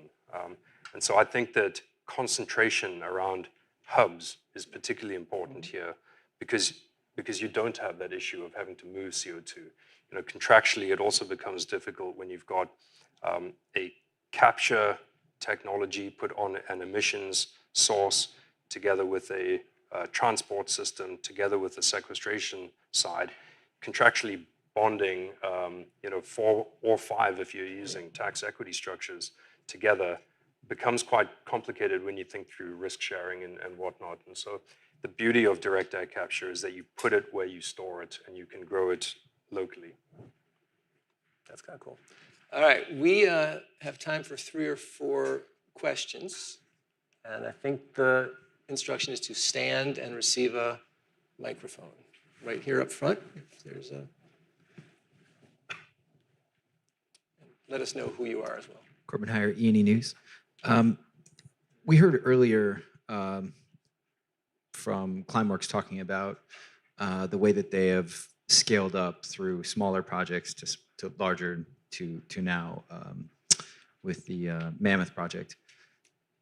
1.5 is taking a different approach, going from a relatively small pilot project to a very, very large, biggest in the world project. Can you talk about sort of why that decision was made and how that will work? Gladly. I think that's a great question. So, part of the reason why we invested in the carbon engineering technology is that we looked at the components that are all off-the-shelf components today. They have a supply chain. They're used at similar scale every day around the world. Calciners, pellet reactors, air contactors. These are things, air contactors are effectively cooling towers. Calciners are used in the cement industry at scale today. It's the rearrangement of these components that produces the carbon capture to sequestration side. But individually, we know how to work with all of these components at this scale already. So there's a comfort with the technology.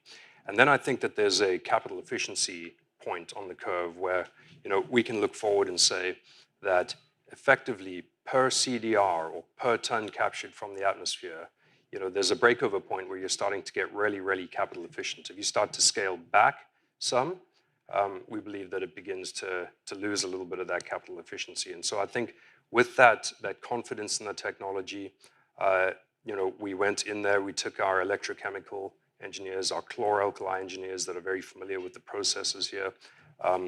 We've been, frankly, trying to keep carbon dioxide out of potassium hydroxide that we produce for decades now. We know how it reacts with CO2. There's a comfort level, I think, when you couple that together with the capital efficiency side of the equation. But just to finish that point, I think that we need to get to a climate relevant scale here as quickly as we can, and we believe that we can do that. We've put projections out there or scenarios where we could build up to 100 plus megaton DACs by 2035. That number on its own is not the significant number. It's the shape of the curve as you're passing through that point in time toward 2050, where direct air capture plays a very significant role at a climate relevant scale, and we got to get moving on that. Get time for a couple more questions, conveniently located. Hi, Erin Baleri with the Global CCS Institute. With Oxy's plans to have 130 some DAC facilities, do you have the volumes in mind to have kind of a pure play DAC storage development, or will you open up to point source emitters to go into the storage site? And are there any other development plans to work, to bring the DAC and the storage to a separate non-Oxy point source and to deliver negative emissions? So, again, direct air capture works really well with point source as well. If you can cite direct air capture as a hub, as a sort of base tenant within an area, and you've got all the sequestration wells in place, and provided that you're not moving that point source CO2 great distances. And so when we look at sites, we look at the subsurface first, we look at atmospheric conditions, we look at total storage, but we also look at the point source situation in that area as well. And what we think we can do is we can significantly de-risk for the point source emitters the ability to be able to bring in that point source at a much lower cost for them, because all that capital is already in place, and we can sequester point source CO2 as well without all the risk of having to stand up multiple back-to-back contracts and whatnot. I think as to the exact nature of the sequestration, the markets will tell us what the answer is on that. I think that most of our CDR deals done today, CDRs are only generated through the saline sequestration side of the business, and so the majority of the deals have been done like that. That seems to be market preference right now. But I do think that as time goes by and we look for ways to decarbonize different fuels, whether you do it on the front end or the back end, the market will, it's a market preference answer, I think. We have time for a final question.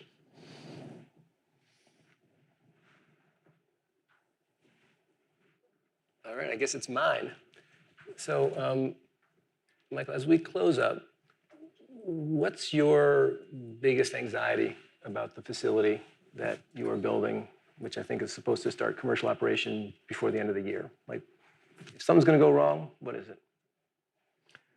I think there's three areas where you could look at risk. I mean, there's the technology side of things, there's the execution side of things, and then there's the market side of things. We're very familiar with the technical components and how the process works. We've got a great comfort level there. Building big projects is something that we do regularly, and just looking at the progress on how Stratos is going, we've got a high comfort level there. We're gaining traction, I think, on the market side as well. That's very encouraging, but you would have heard it multiple times today that the market demand side is going to be really important. I worry less about it for a single plant, but again, we're trying to think big picture here. And so the continued growth of the market demand for these products, we're gonna have to see that grow over time if we want DAC to be a really meaningful solution out there. Awesome. Well, thank you all for the opportunity to spend a little time talking DAC. And I think we have a final panel before I'm sure there'll be something fun. Thanks, Michael. Thanks, Jason.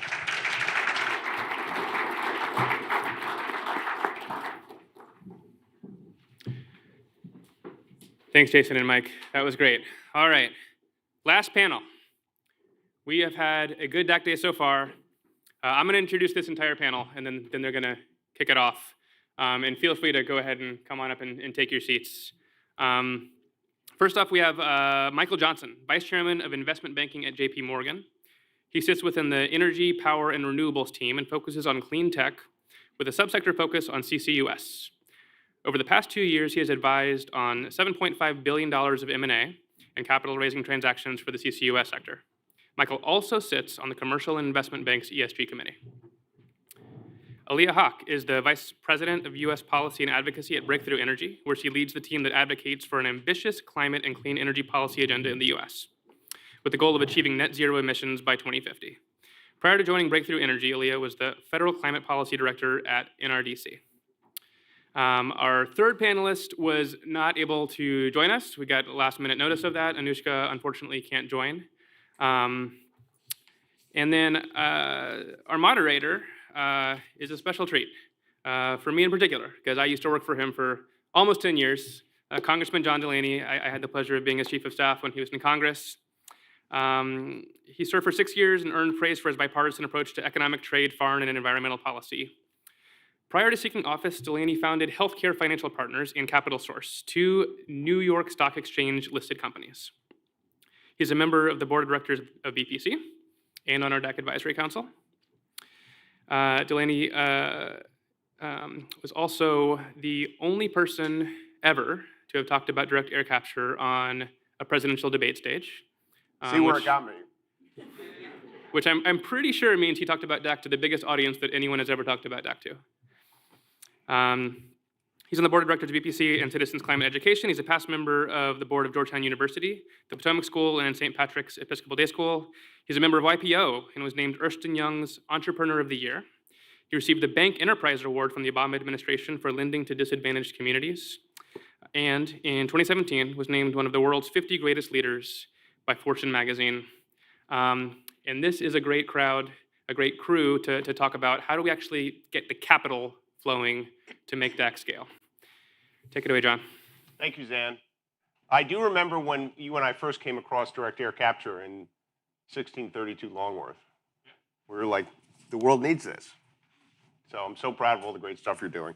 It's great to be with everyone here today. It sounds like it was a super successful day. And so we'll try to keep that momentum going. Obviously, Zan has done the introduction. We've got two terrific panelists here. And so maybe I'll just start to my immediate left here, Michael. You and I were talking a little bit about this before we came on the stage here.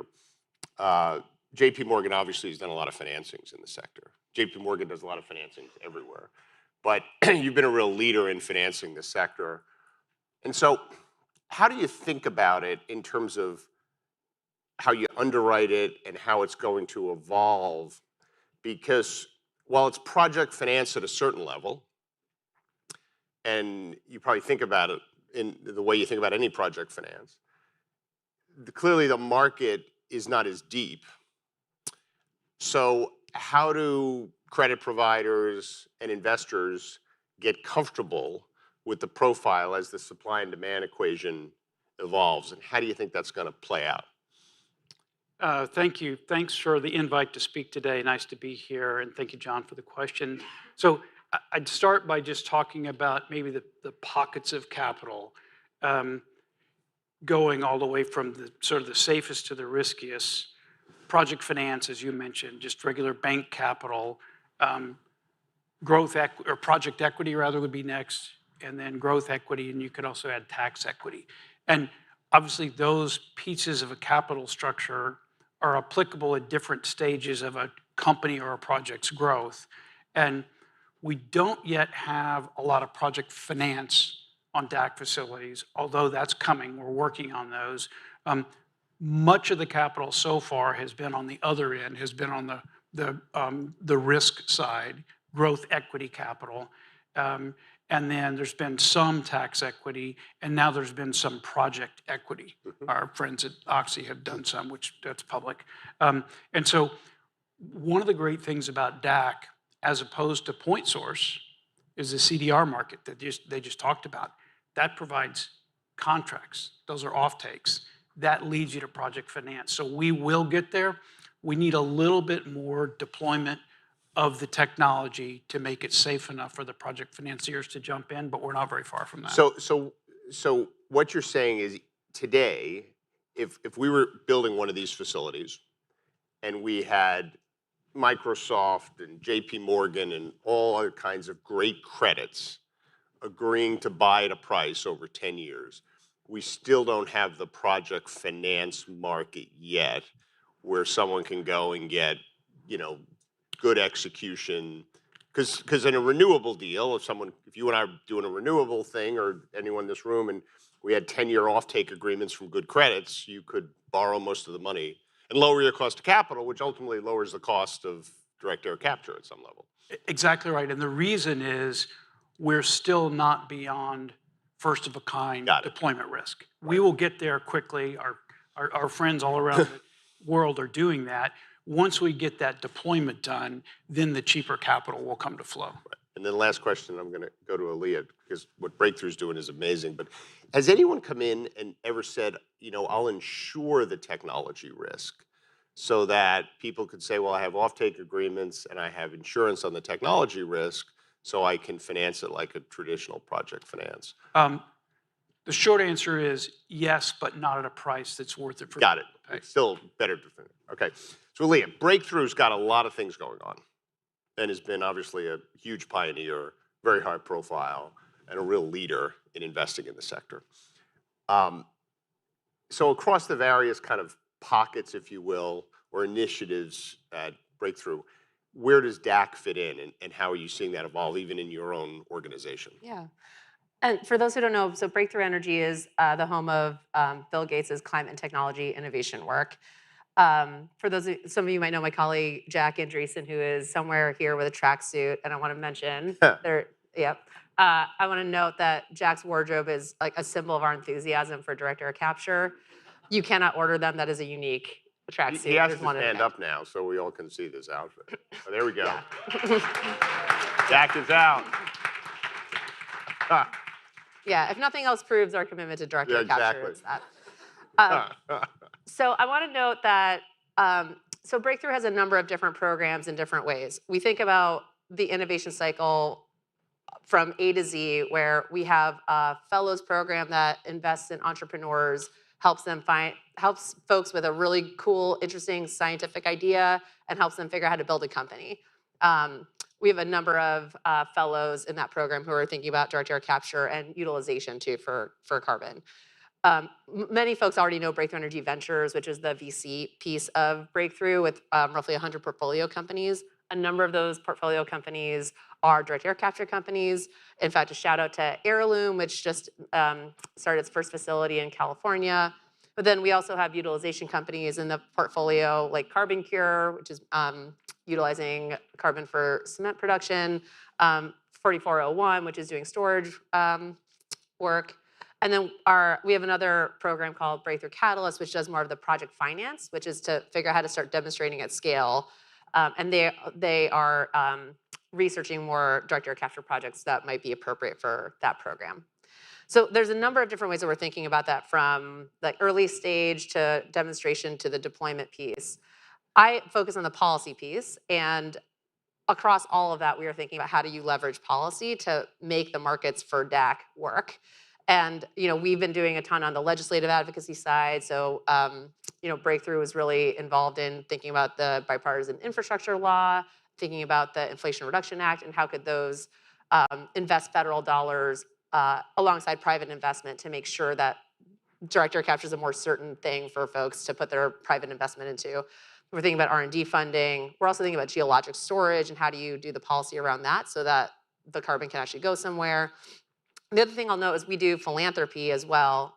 We're separate from the investment arm. We do philanthropy that's to help educate NGOs and help them build their capacity to work on direct air capture and figure out how to include it in their portfolio of work. So across all these pieces, Breakthrough is trying to figure out like how do we smooth the road, smooth the environment to help these technologies take off. So that's interesting because what you just described there is Breakthrough kind of is covering the whole continuum. From seed capital, and it sounded like obviously venture growth and everything, and it sounds like you're even getting into the project finance question that Michael and I were chatting about a minute ago. What's great about that is oftentimes there's inefficiencies, so you're looking across the whole kind of scalability continuum, if you will. But you mentioned policy, and you do policy for them, so let's go to the policy question since you brought it up. I mean, what's great about, if you want to be an optimist about tackling climate, you'd say there's a great convergence going on. We've got consumer sentiment is high. 50% of consumers care about this stuff when they make a purchase decision. We've got technological innovation that's allowing this stuff to start happening finally. You've got lots of private capital, and now we have public policy. So all these things are kind of aligning, and hopefully we're entering a period of rapid innovation and scaling. But what are the policy things that still need to be addressed? Where are there gaps in public policy, in your judgment, that would take this beautiful convergence we're seeing of innovation and technologies to reduce emissions, start to, as much as possible, move away from fossil fuels? We realize direct air capture is necessary for the residual emissions that we can't move off of. Obviously, there can be debate about like how much will be residual and how much oil and gas can we keep in the system versus not, but that's not something we need to get into. One thing I would say is there's not really a robust market for carbon dioxide, which is effectively a waste product. And I don't think people think about climate change as a waste management problem, but that's actually what we're talking about. It just happens that the waste is invisible and odorless, and we don't know that it's there. But it's a waste product that we need to figure out what to do with. it takes policy to figure out how to do that at a scale that we are talking about that's necessary for climate change. So it is, there's a ton of things. I mean, obviously there's the utilization market, which is a very important piece, but when I'm thinking about this in terms of not only do we need to get to net zero emissions by 2050, this is where I get a little crazy, but I start thinking about 2100. I'm thinking about how if we're really trying to avoid the most catastrophic impacts of climate change for my grandkids and for the developing world and others, we might need to remove 10 gigatons of carbon every year for 50 years to 2100. That is a mind-boggling scale of carbon removal that might be needed, and that can only happen with policy in place. And it needs a ton of private investment. It needs a ton of visionary people realizing that there's going to be a market for this. To do something like that, that's going to include, you know, obviously the utilization piece is important. There's current compliance markets, right? Yep. There's the EU ETS, there's LCFS programs in California, but those are really important to start scaling the technology now, start proving it, and show that we can actually use direct air capture in a real way, so that 30 years from now we can start talking about international policy frameworks and how do we actually start to price carbon or find a way that there's value in putting it back in the ground. So you want to attack the waste issue? I mean, I think that's what we're all here for, right? Yeah, that's the whole goal, right? It'll make the dealing with the nuclear waste issue kind of seem inconsequential, actually. Yeah. Well, when we talk about, you know, 400 plus parts per million of carbon dioxide in the air, people aren't thinking about that as like, that's basically like the atmosphere is just our landfill for carbon. Right. So there's going to be a lot of financing if we're going to remove all that CO2 from the atmosphere. So let's talk about, Michael, from your perspective, because you did a great job in your last answer by saying we're kind of at this tipping point where the kind of stuff that would normally be financed with, you know, debt capital and things like that has now thus far been financed with equity, where people are willing to make big bets on the future and invest in things, even in an inefficient capital structure. What has to happen for that to change? You know, obviously, none of this stuff can happen if we think of it as concessionary, and I don't think anyone's thinking of it as concessionary. It's got to work from a business perspective, and the price is still too high. We all know that, but everyone in this room, I'm sure, believes that price can go down a lot. There's probably debate as to how far it can go down, but one of the things that's going to bring it down is scalability. Not only creating more demand, but more supply, and that virtuous cycle of innovation that is the great cost reduction machine. What has to happen to really drive more financing in the sector, in your judgment? What are the key issues or the key roadblocks? The investors are very focused on cost down, scale up, technical risk, CDR pricing. Mm-hmm. Pretty simple, right? And those, each one of those is very hard. And we talked earlier about the CDR market, and they talked up here, and there's a great CDR market now that's helping to finance these, but it's not very big. We've done some analysis that suggests that market could get much, much bigger if you look at the affordability. So I'll start with this. We looked at, if you look at, you know, the top 3,000 companies in the world, if you take 1% of their EBITDA, right, their cash flow, which is what some people spend on CDRs now, not the financial companies, but some of the others that are buying CDRs, and they abate 10% of their scope 1 and 2 emissions. If you add that up, that comes, and if you say they're going to be able to pay over $250 a ton, still pretty expensive. That's a $30 to $40 billion market per year by 2030. Okay, and how big is it now? Right now, it's $2.5 billion.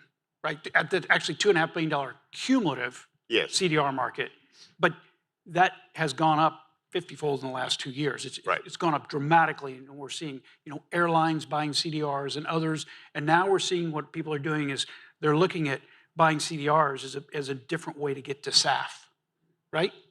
You can run an airplane and you can remove the carbon and you can actually synthetically get there, and we're seeing that math work. So that CDR market has got to continue to grow, and then we need to continue the growth capital that's going in right now that Oxy and others are spending, because that's going to perfect the technology, right? And we just need to build the things. And the industry knows that, and big companies are doing that.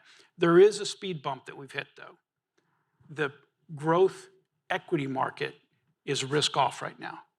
and they are as risk off as we've seen it in the last 3 years. There are a lot of reasons for that. That's slowing down some of the early stage. What you don't see is that some of the early stage companies are having to slow down because that growth capital is a little bit more precious right now. Right. We'll But work that's through a that.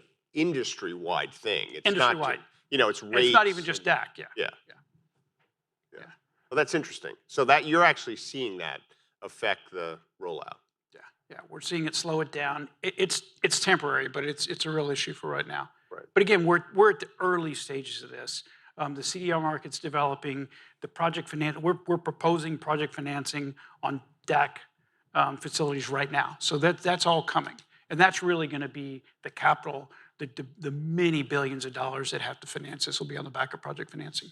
So if you were to characterize the market now between kind of corporate investors, like say Oxys and folks like that, versus quasi-mission investors or impact investors, versus kind of classic return-driven private investors, how is it allocated now, and where do you see that going?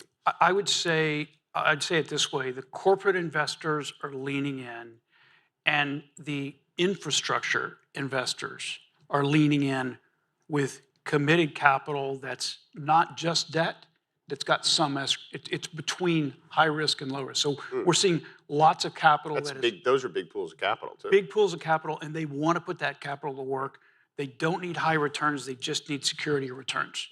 Right? So we're seeing that it's the last bucket, that the growth equity capital, that right now has been slow. And where is that needed in the continuum, right? I mean, if the technology is working, right? It's got some issues. Do we still need venture and growth It's working, capital? but it's not running. We don't need so much venture capital, we need growth capital. If venture capital comes in, $5 and $10 million checks, companies now need to raise $200 or $300 or $400 million. That's beyond venture capital, that's growth equity, and those dollars have gotten a little bit tough to raise. And there's not a big credit market right now for this. It's emerging, it sounds like. It's emerging, but again, we really need to see the machines up and running, and then we'll get to the solar analogy, right? Because we've got the contracts. Right. Once the machines are up and running, and they'll get there. Right. So Leah, how long has Breakthrough actually been investing in the sector? Well, Breakthrough Energy Ventures got off the ground in the 2015, 2016 era. Right. So I'm not sure when they made their first direct air capture investment, but it's been years that they've been in this, and we've been watching these technologies de-risk and develop over the years. And I agree that, I think some VC is going to still be helpful. There's 100 different direct air capture companies. There's a lot of different technologies. Some might win, some might not be as scalable. Time will tell in the market to see which technologies really rise to the forefront.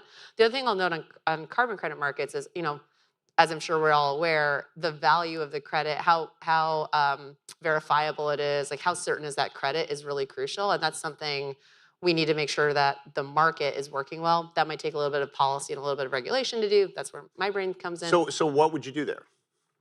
Well, so one thing I think about when— It's easy to pass laws in Congress, so yeah, we're on it. Yeah, especially this year. Yeah, right. Very easy. So 1,000. I think one of the things is a lot of these credits will end up going across borders, right? So you want to make sure they're not being double counted. You want to make sure you can monitor that the carbon is being stored well, that it's verified, right, that it's being reported. But the other thing to remember is that the carbon dioxide removal market is more than just direct air capture, right? There could be a lot of different ways to remove carbon from the air, and some are more expensive than other ways.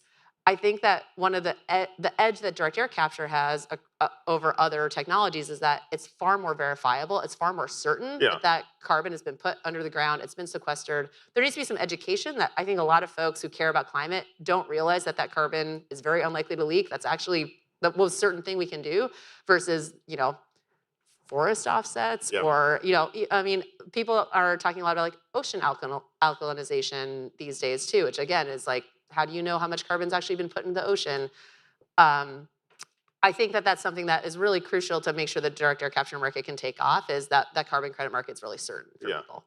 And in terms of facilitating that market, it's not a market like other markets.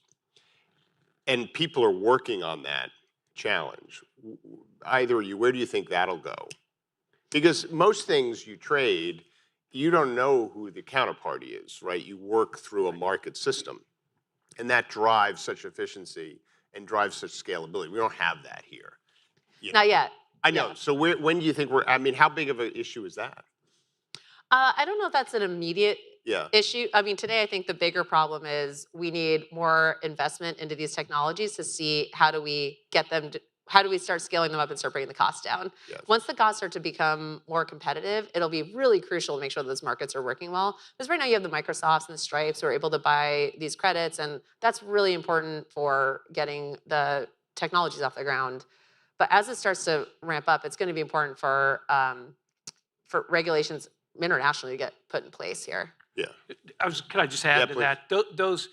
Those markets are, CDR markets right now, even for DAC and for other removals, are pretty robust. They're just bilateral. Right. Right. So you can't go trade them, but that doesn't mean they're not working quite well. Right. And they're going to continue. And we've seen other, you look at the natural gas market, 30 years ago was all bilateral. Right. And then it finally got to be clear, Right. and then it got traded and it got liquid.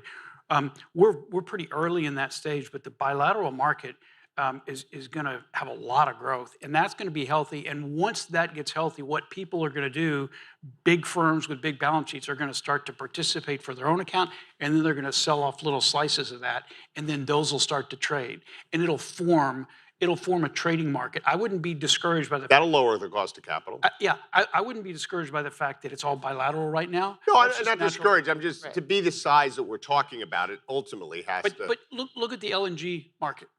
That's a bilateral market. Yeah. And we're financing, you can do $10 billion project financing Right. for that, right? But if So we want to could get go a this long down way. to small businesses and middle, And that's true, but even then, even before you can trade it on an exchange, it'll be coming to the doorstep of, the Fortune, 2,000 companies by way of other people that are going to trade that. Right. So we got 2 more minutes before questions. I think, you good for questions now, you think? Okay. I was going to say real quickly, 1 or 2 things you would do to unlock capital, kind of almost lightning round things. And then say, I'm looking at Mike Avery, get the project online. Right? Get the projects up and running safely and demonstrate that they work. And the other is, if you're a growth equity fund, just dip your toe into a little more risk. Got it. I would ask anyone who's running for office in 2024 to commit to keeping all tax credits in place. There we go. That'll certainly help. Okay, questions from our 2 terrific panelists here. Who wants to start us off? There's a happy hour after this, right? Exactly. Yes, sir. Gentleman in the back, and then I'm doing what I'm told. I'm waiting for the microphone. Very My name is good. Jeff Demansky. I'm with Art Street Communications, and it's on that vein of getting projects up and running. And we've done work with some gigawatt scale projects, and there's an assumption of receptivity, excitement even by the companies doing this, and they found lots of resistance. So I'm doing my research. Part of being my research is being here and learning about some of the public resistance and some of the obstacles to projects starting. So if you could speak to that, that'd be really helpful. And anyone later when we're drinking something, that'd be great. The question, I think, is about resistance to these projects. I can go first. Sure. I think there's a huge need to educate around the concept of carbon dioxide removal and also direct air capture. So especially in the findings, the siting and permitting process, and figuring out which communities want to have these types of facilities, which communities will accept storage of carbon. It's huge. I mean, I think you see the politics playing out in the delays around Class VI wells at EPA. There's a real need here for the people who, I've been working on climate change since I basically was a child for more than 20 years. I know a lot of folks in the climate space, many of whom would lay down on the tracks to stop any carbon dioxide removal from happening, which does not make any sense. So there needs to be a way to engage across the spectrum, people who care about this issue, to understand why this is so important, that the risks are extremely low, that it can benefit their communities. I also think that the more there can be engagement around how these types of facilities can actually bring capital and investment into a community to help build their tax base, how it can help build a workforce in those local economies. That starts to see real benefits that are beyond the climate piece, but are actually in that place. That would be hugely important. The community benefit agreements, even project labor agreements would be a real step forward in moving these projects ahead. Can I just add that as we deal, so two things, we, JP Morgan, have started some stakeholder engagement to try to figure out what's really at the root of the sort of the big picture resistance to carbon capture and direct air capture. And there are all the issues we know about, and we're finding it's a matter of education and a matter of working with people to help them understand. So that's at the macro level. At the micro level, the encouraging thing is we don't do this, but our clients do this. Working at the community level, you know, I've talked to a lot of clients who spend a lot of time, what they say, a lot of time on couches. And there's just no understanding at the community level. Until you go teach them, they don't know what carbon capture is. They don't know what a DAC machine looks like. They don't know how it's going to run.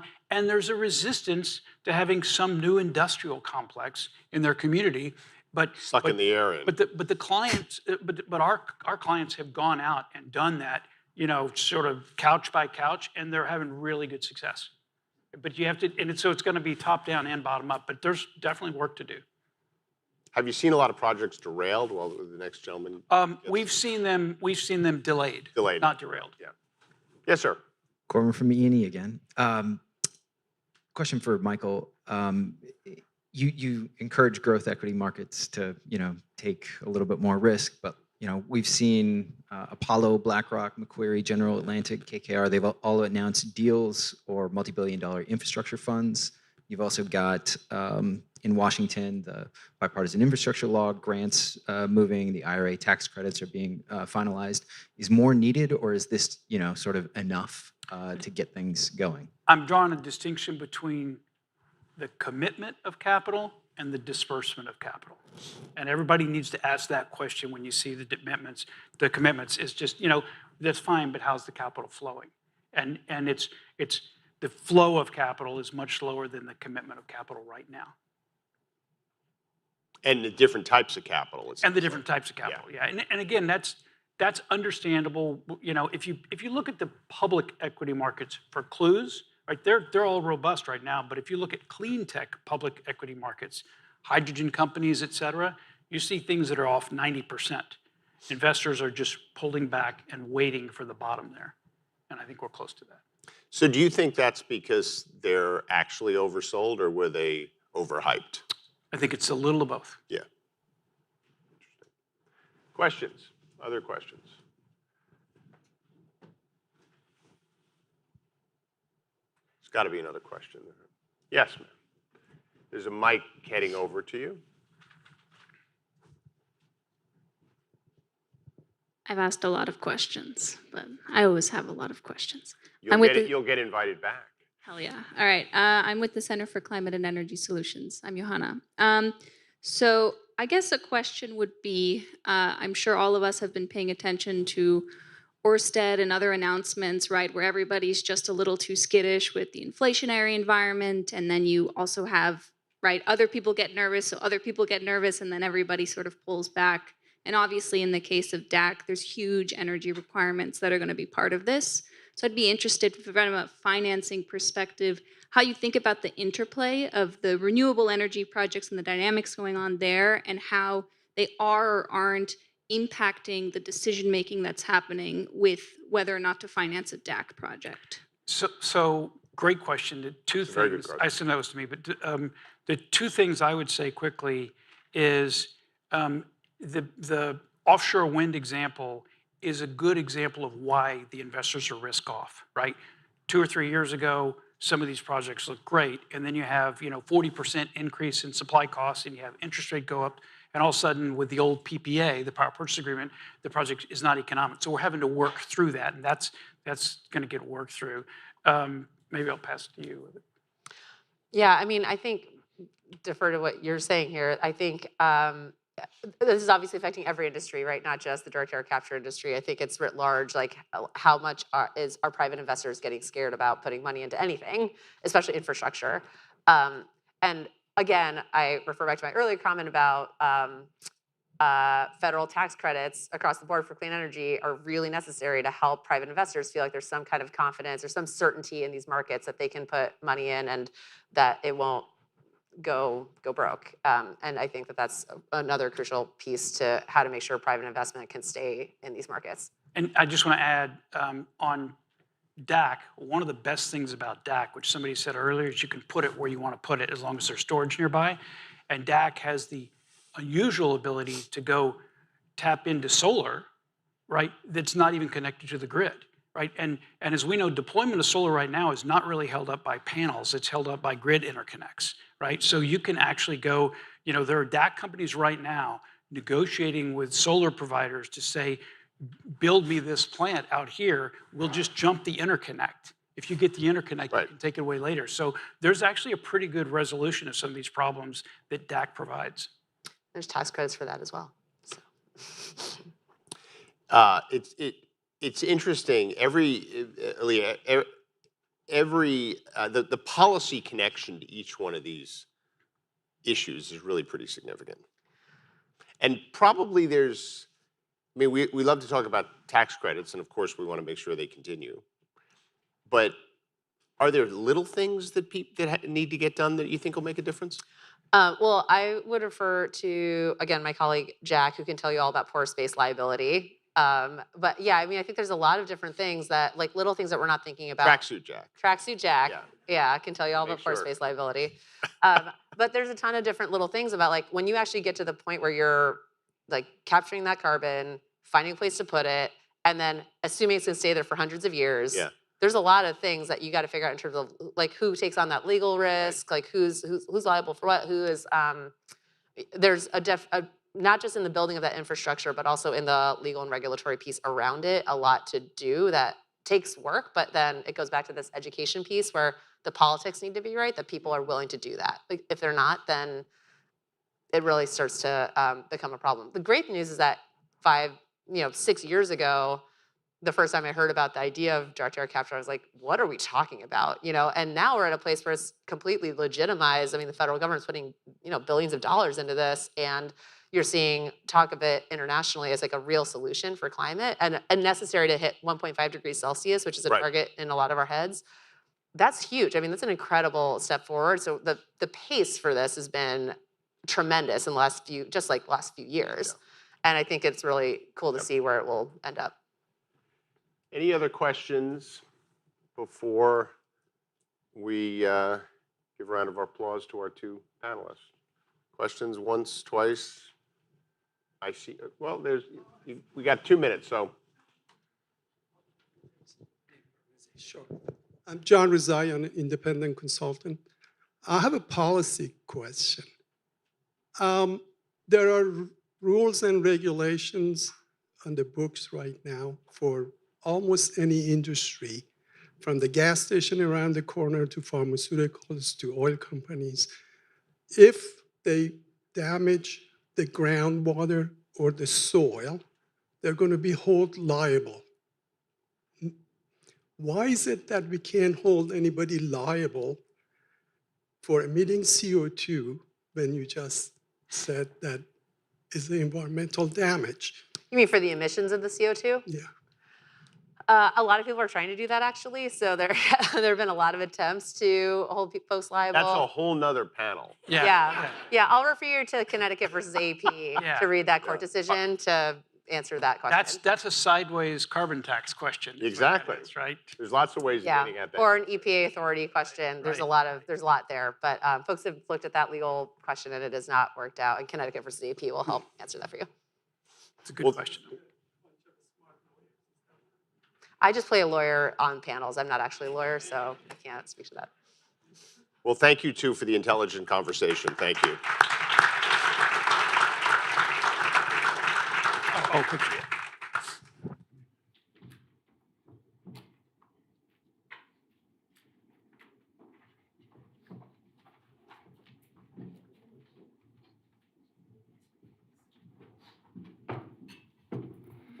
All right, thank you for that last panel. Thanks, John and Michael and Aaliyah. Super smart, very interesting, really informative way to end the day.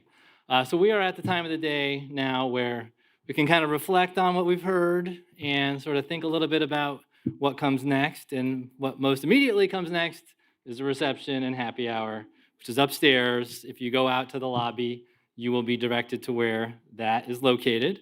But before we do that, let me just say thank you for sticking with this conversation and for being here and being part of this community as we think about how we're going to scale this whole sector, this industry, which I think everybody has heard from multiple voices, both in this room and outside. It is so important for the climate, for the economy, for so many reasons. And we've made a ton of progress. If you just think back to the DAC day we had a little bit more than a year ago, and to the conversations that have been focused on carbon capture and direct air capture, it has been entirely focused on 45Q. How do we fix 45Q? We've gotten 45Q in a totally different place now. And in addition to that, as you've heard, we have an enormous amount of resources at the Department of Energy that we've heard from them. They are really trying to push out. So what we need to do now is focus on successful implementation and thinking about what else is needed. And I have heard a couple of themes here today, which is consistent with how we're thinking about it at BPC, really around markets. How do we scale these markets so these technologies and these projects can get rolling? And so that's where we're going to be focusing as we look ahead. And I'm sure we'll be working with a lot of you on that journey. And maybe there'll be a third DAC day in a little while, a year or so from now, and we can reflect on the projects that have commissioned. Looking at you guys in particular, in Climeworks, where are you? And what else will be needed and how far we've come at that point, because this is such a fast-moving space. So I want to thank all of our speakers for being here with us, all of you for joining, and some particular thanks to the team at BPC that really pulled this off. I think this was really kind of what a well-done show, what a great room. We got the cloth backdrop. We have just really nicely orchestrated. And in particular, I want to thank Danny, wherever Danny is, who was really the man behind the scenes pulling it all together. Let's give a round of applause to the team. But thank you all, and I'll see you upstairs.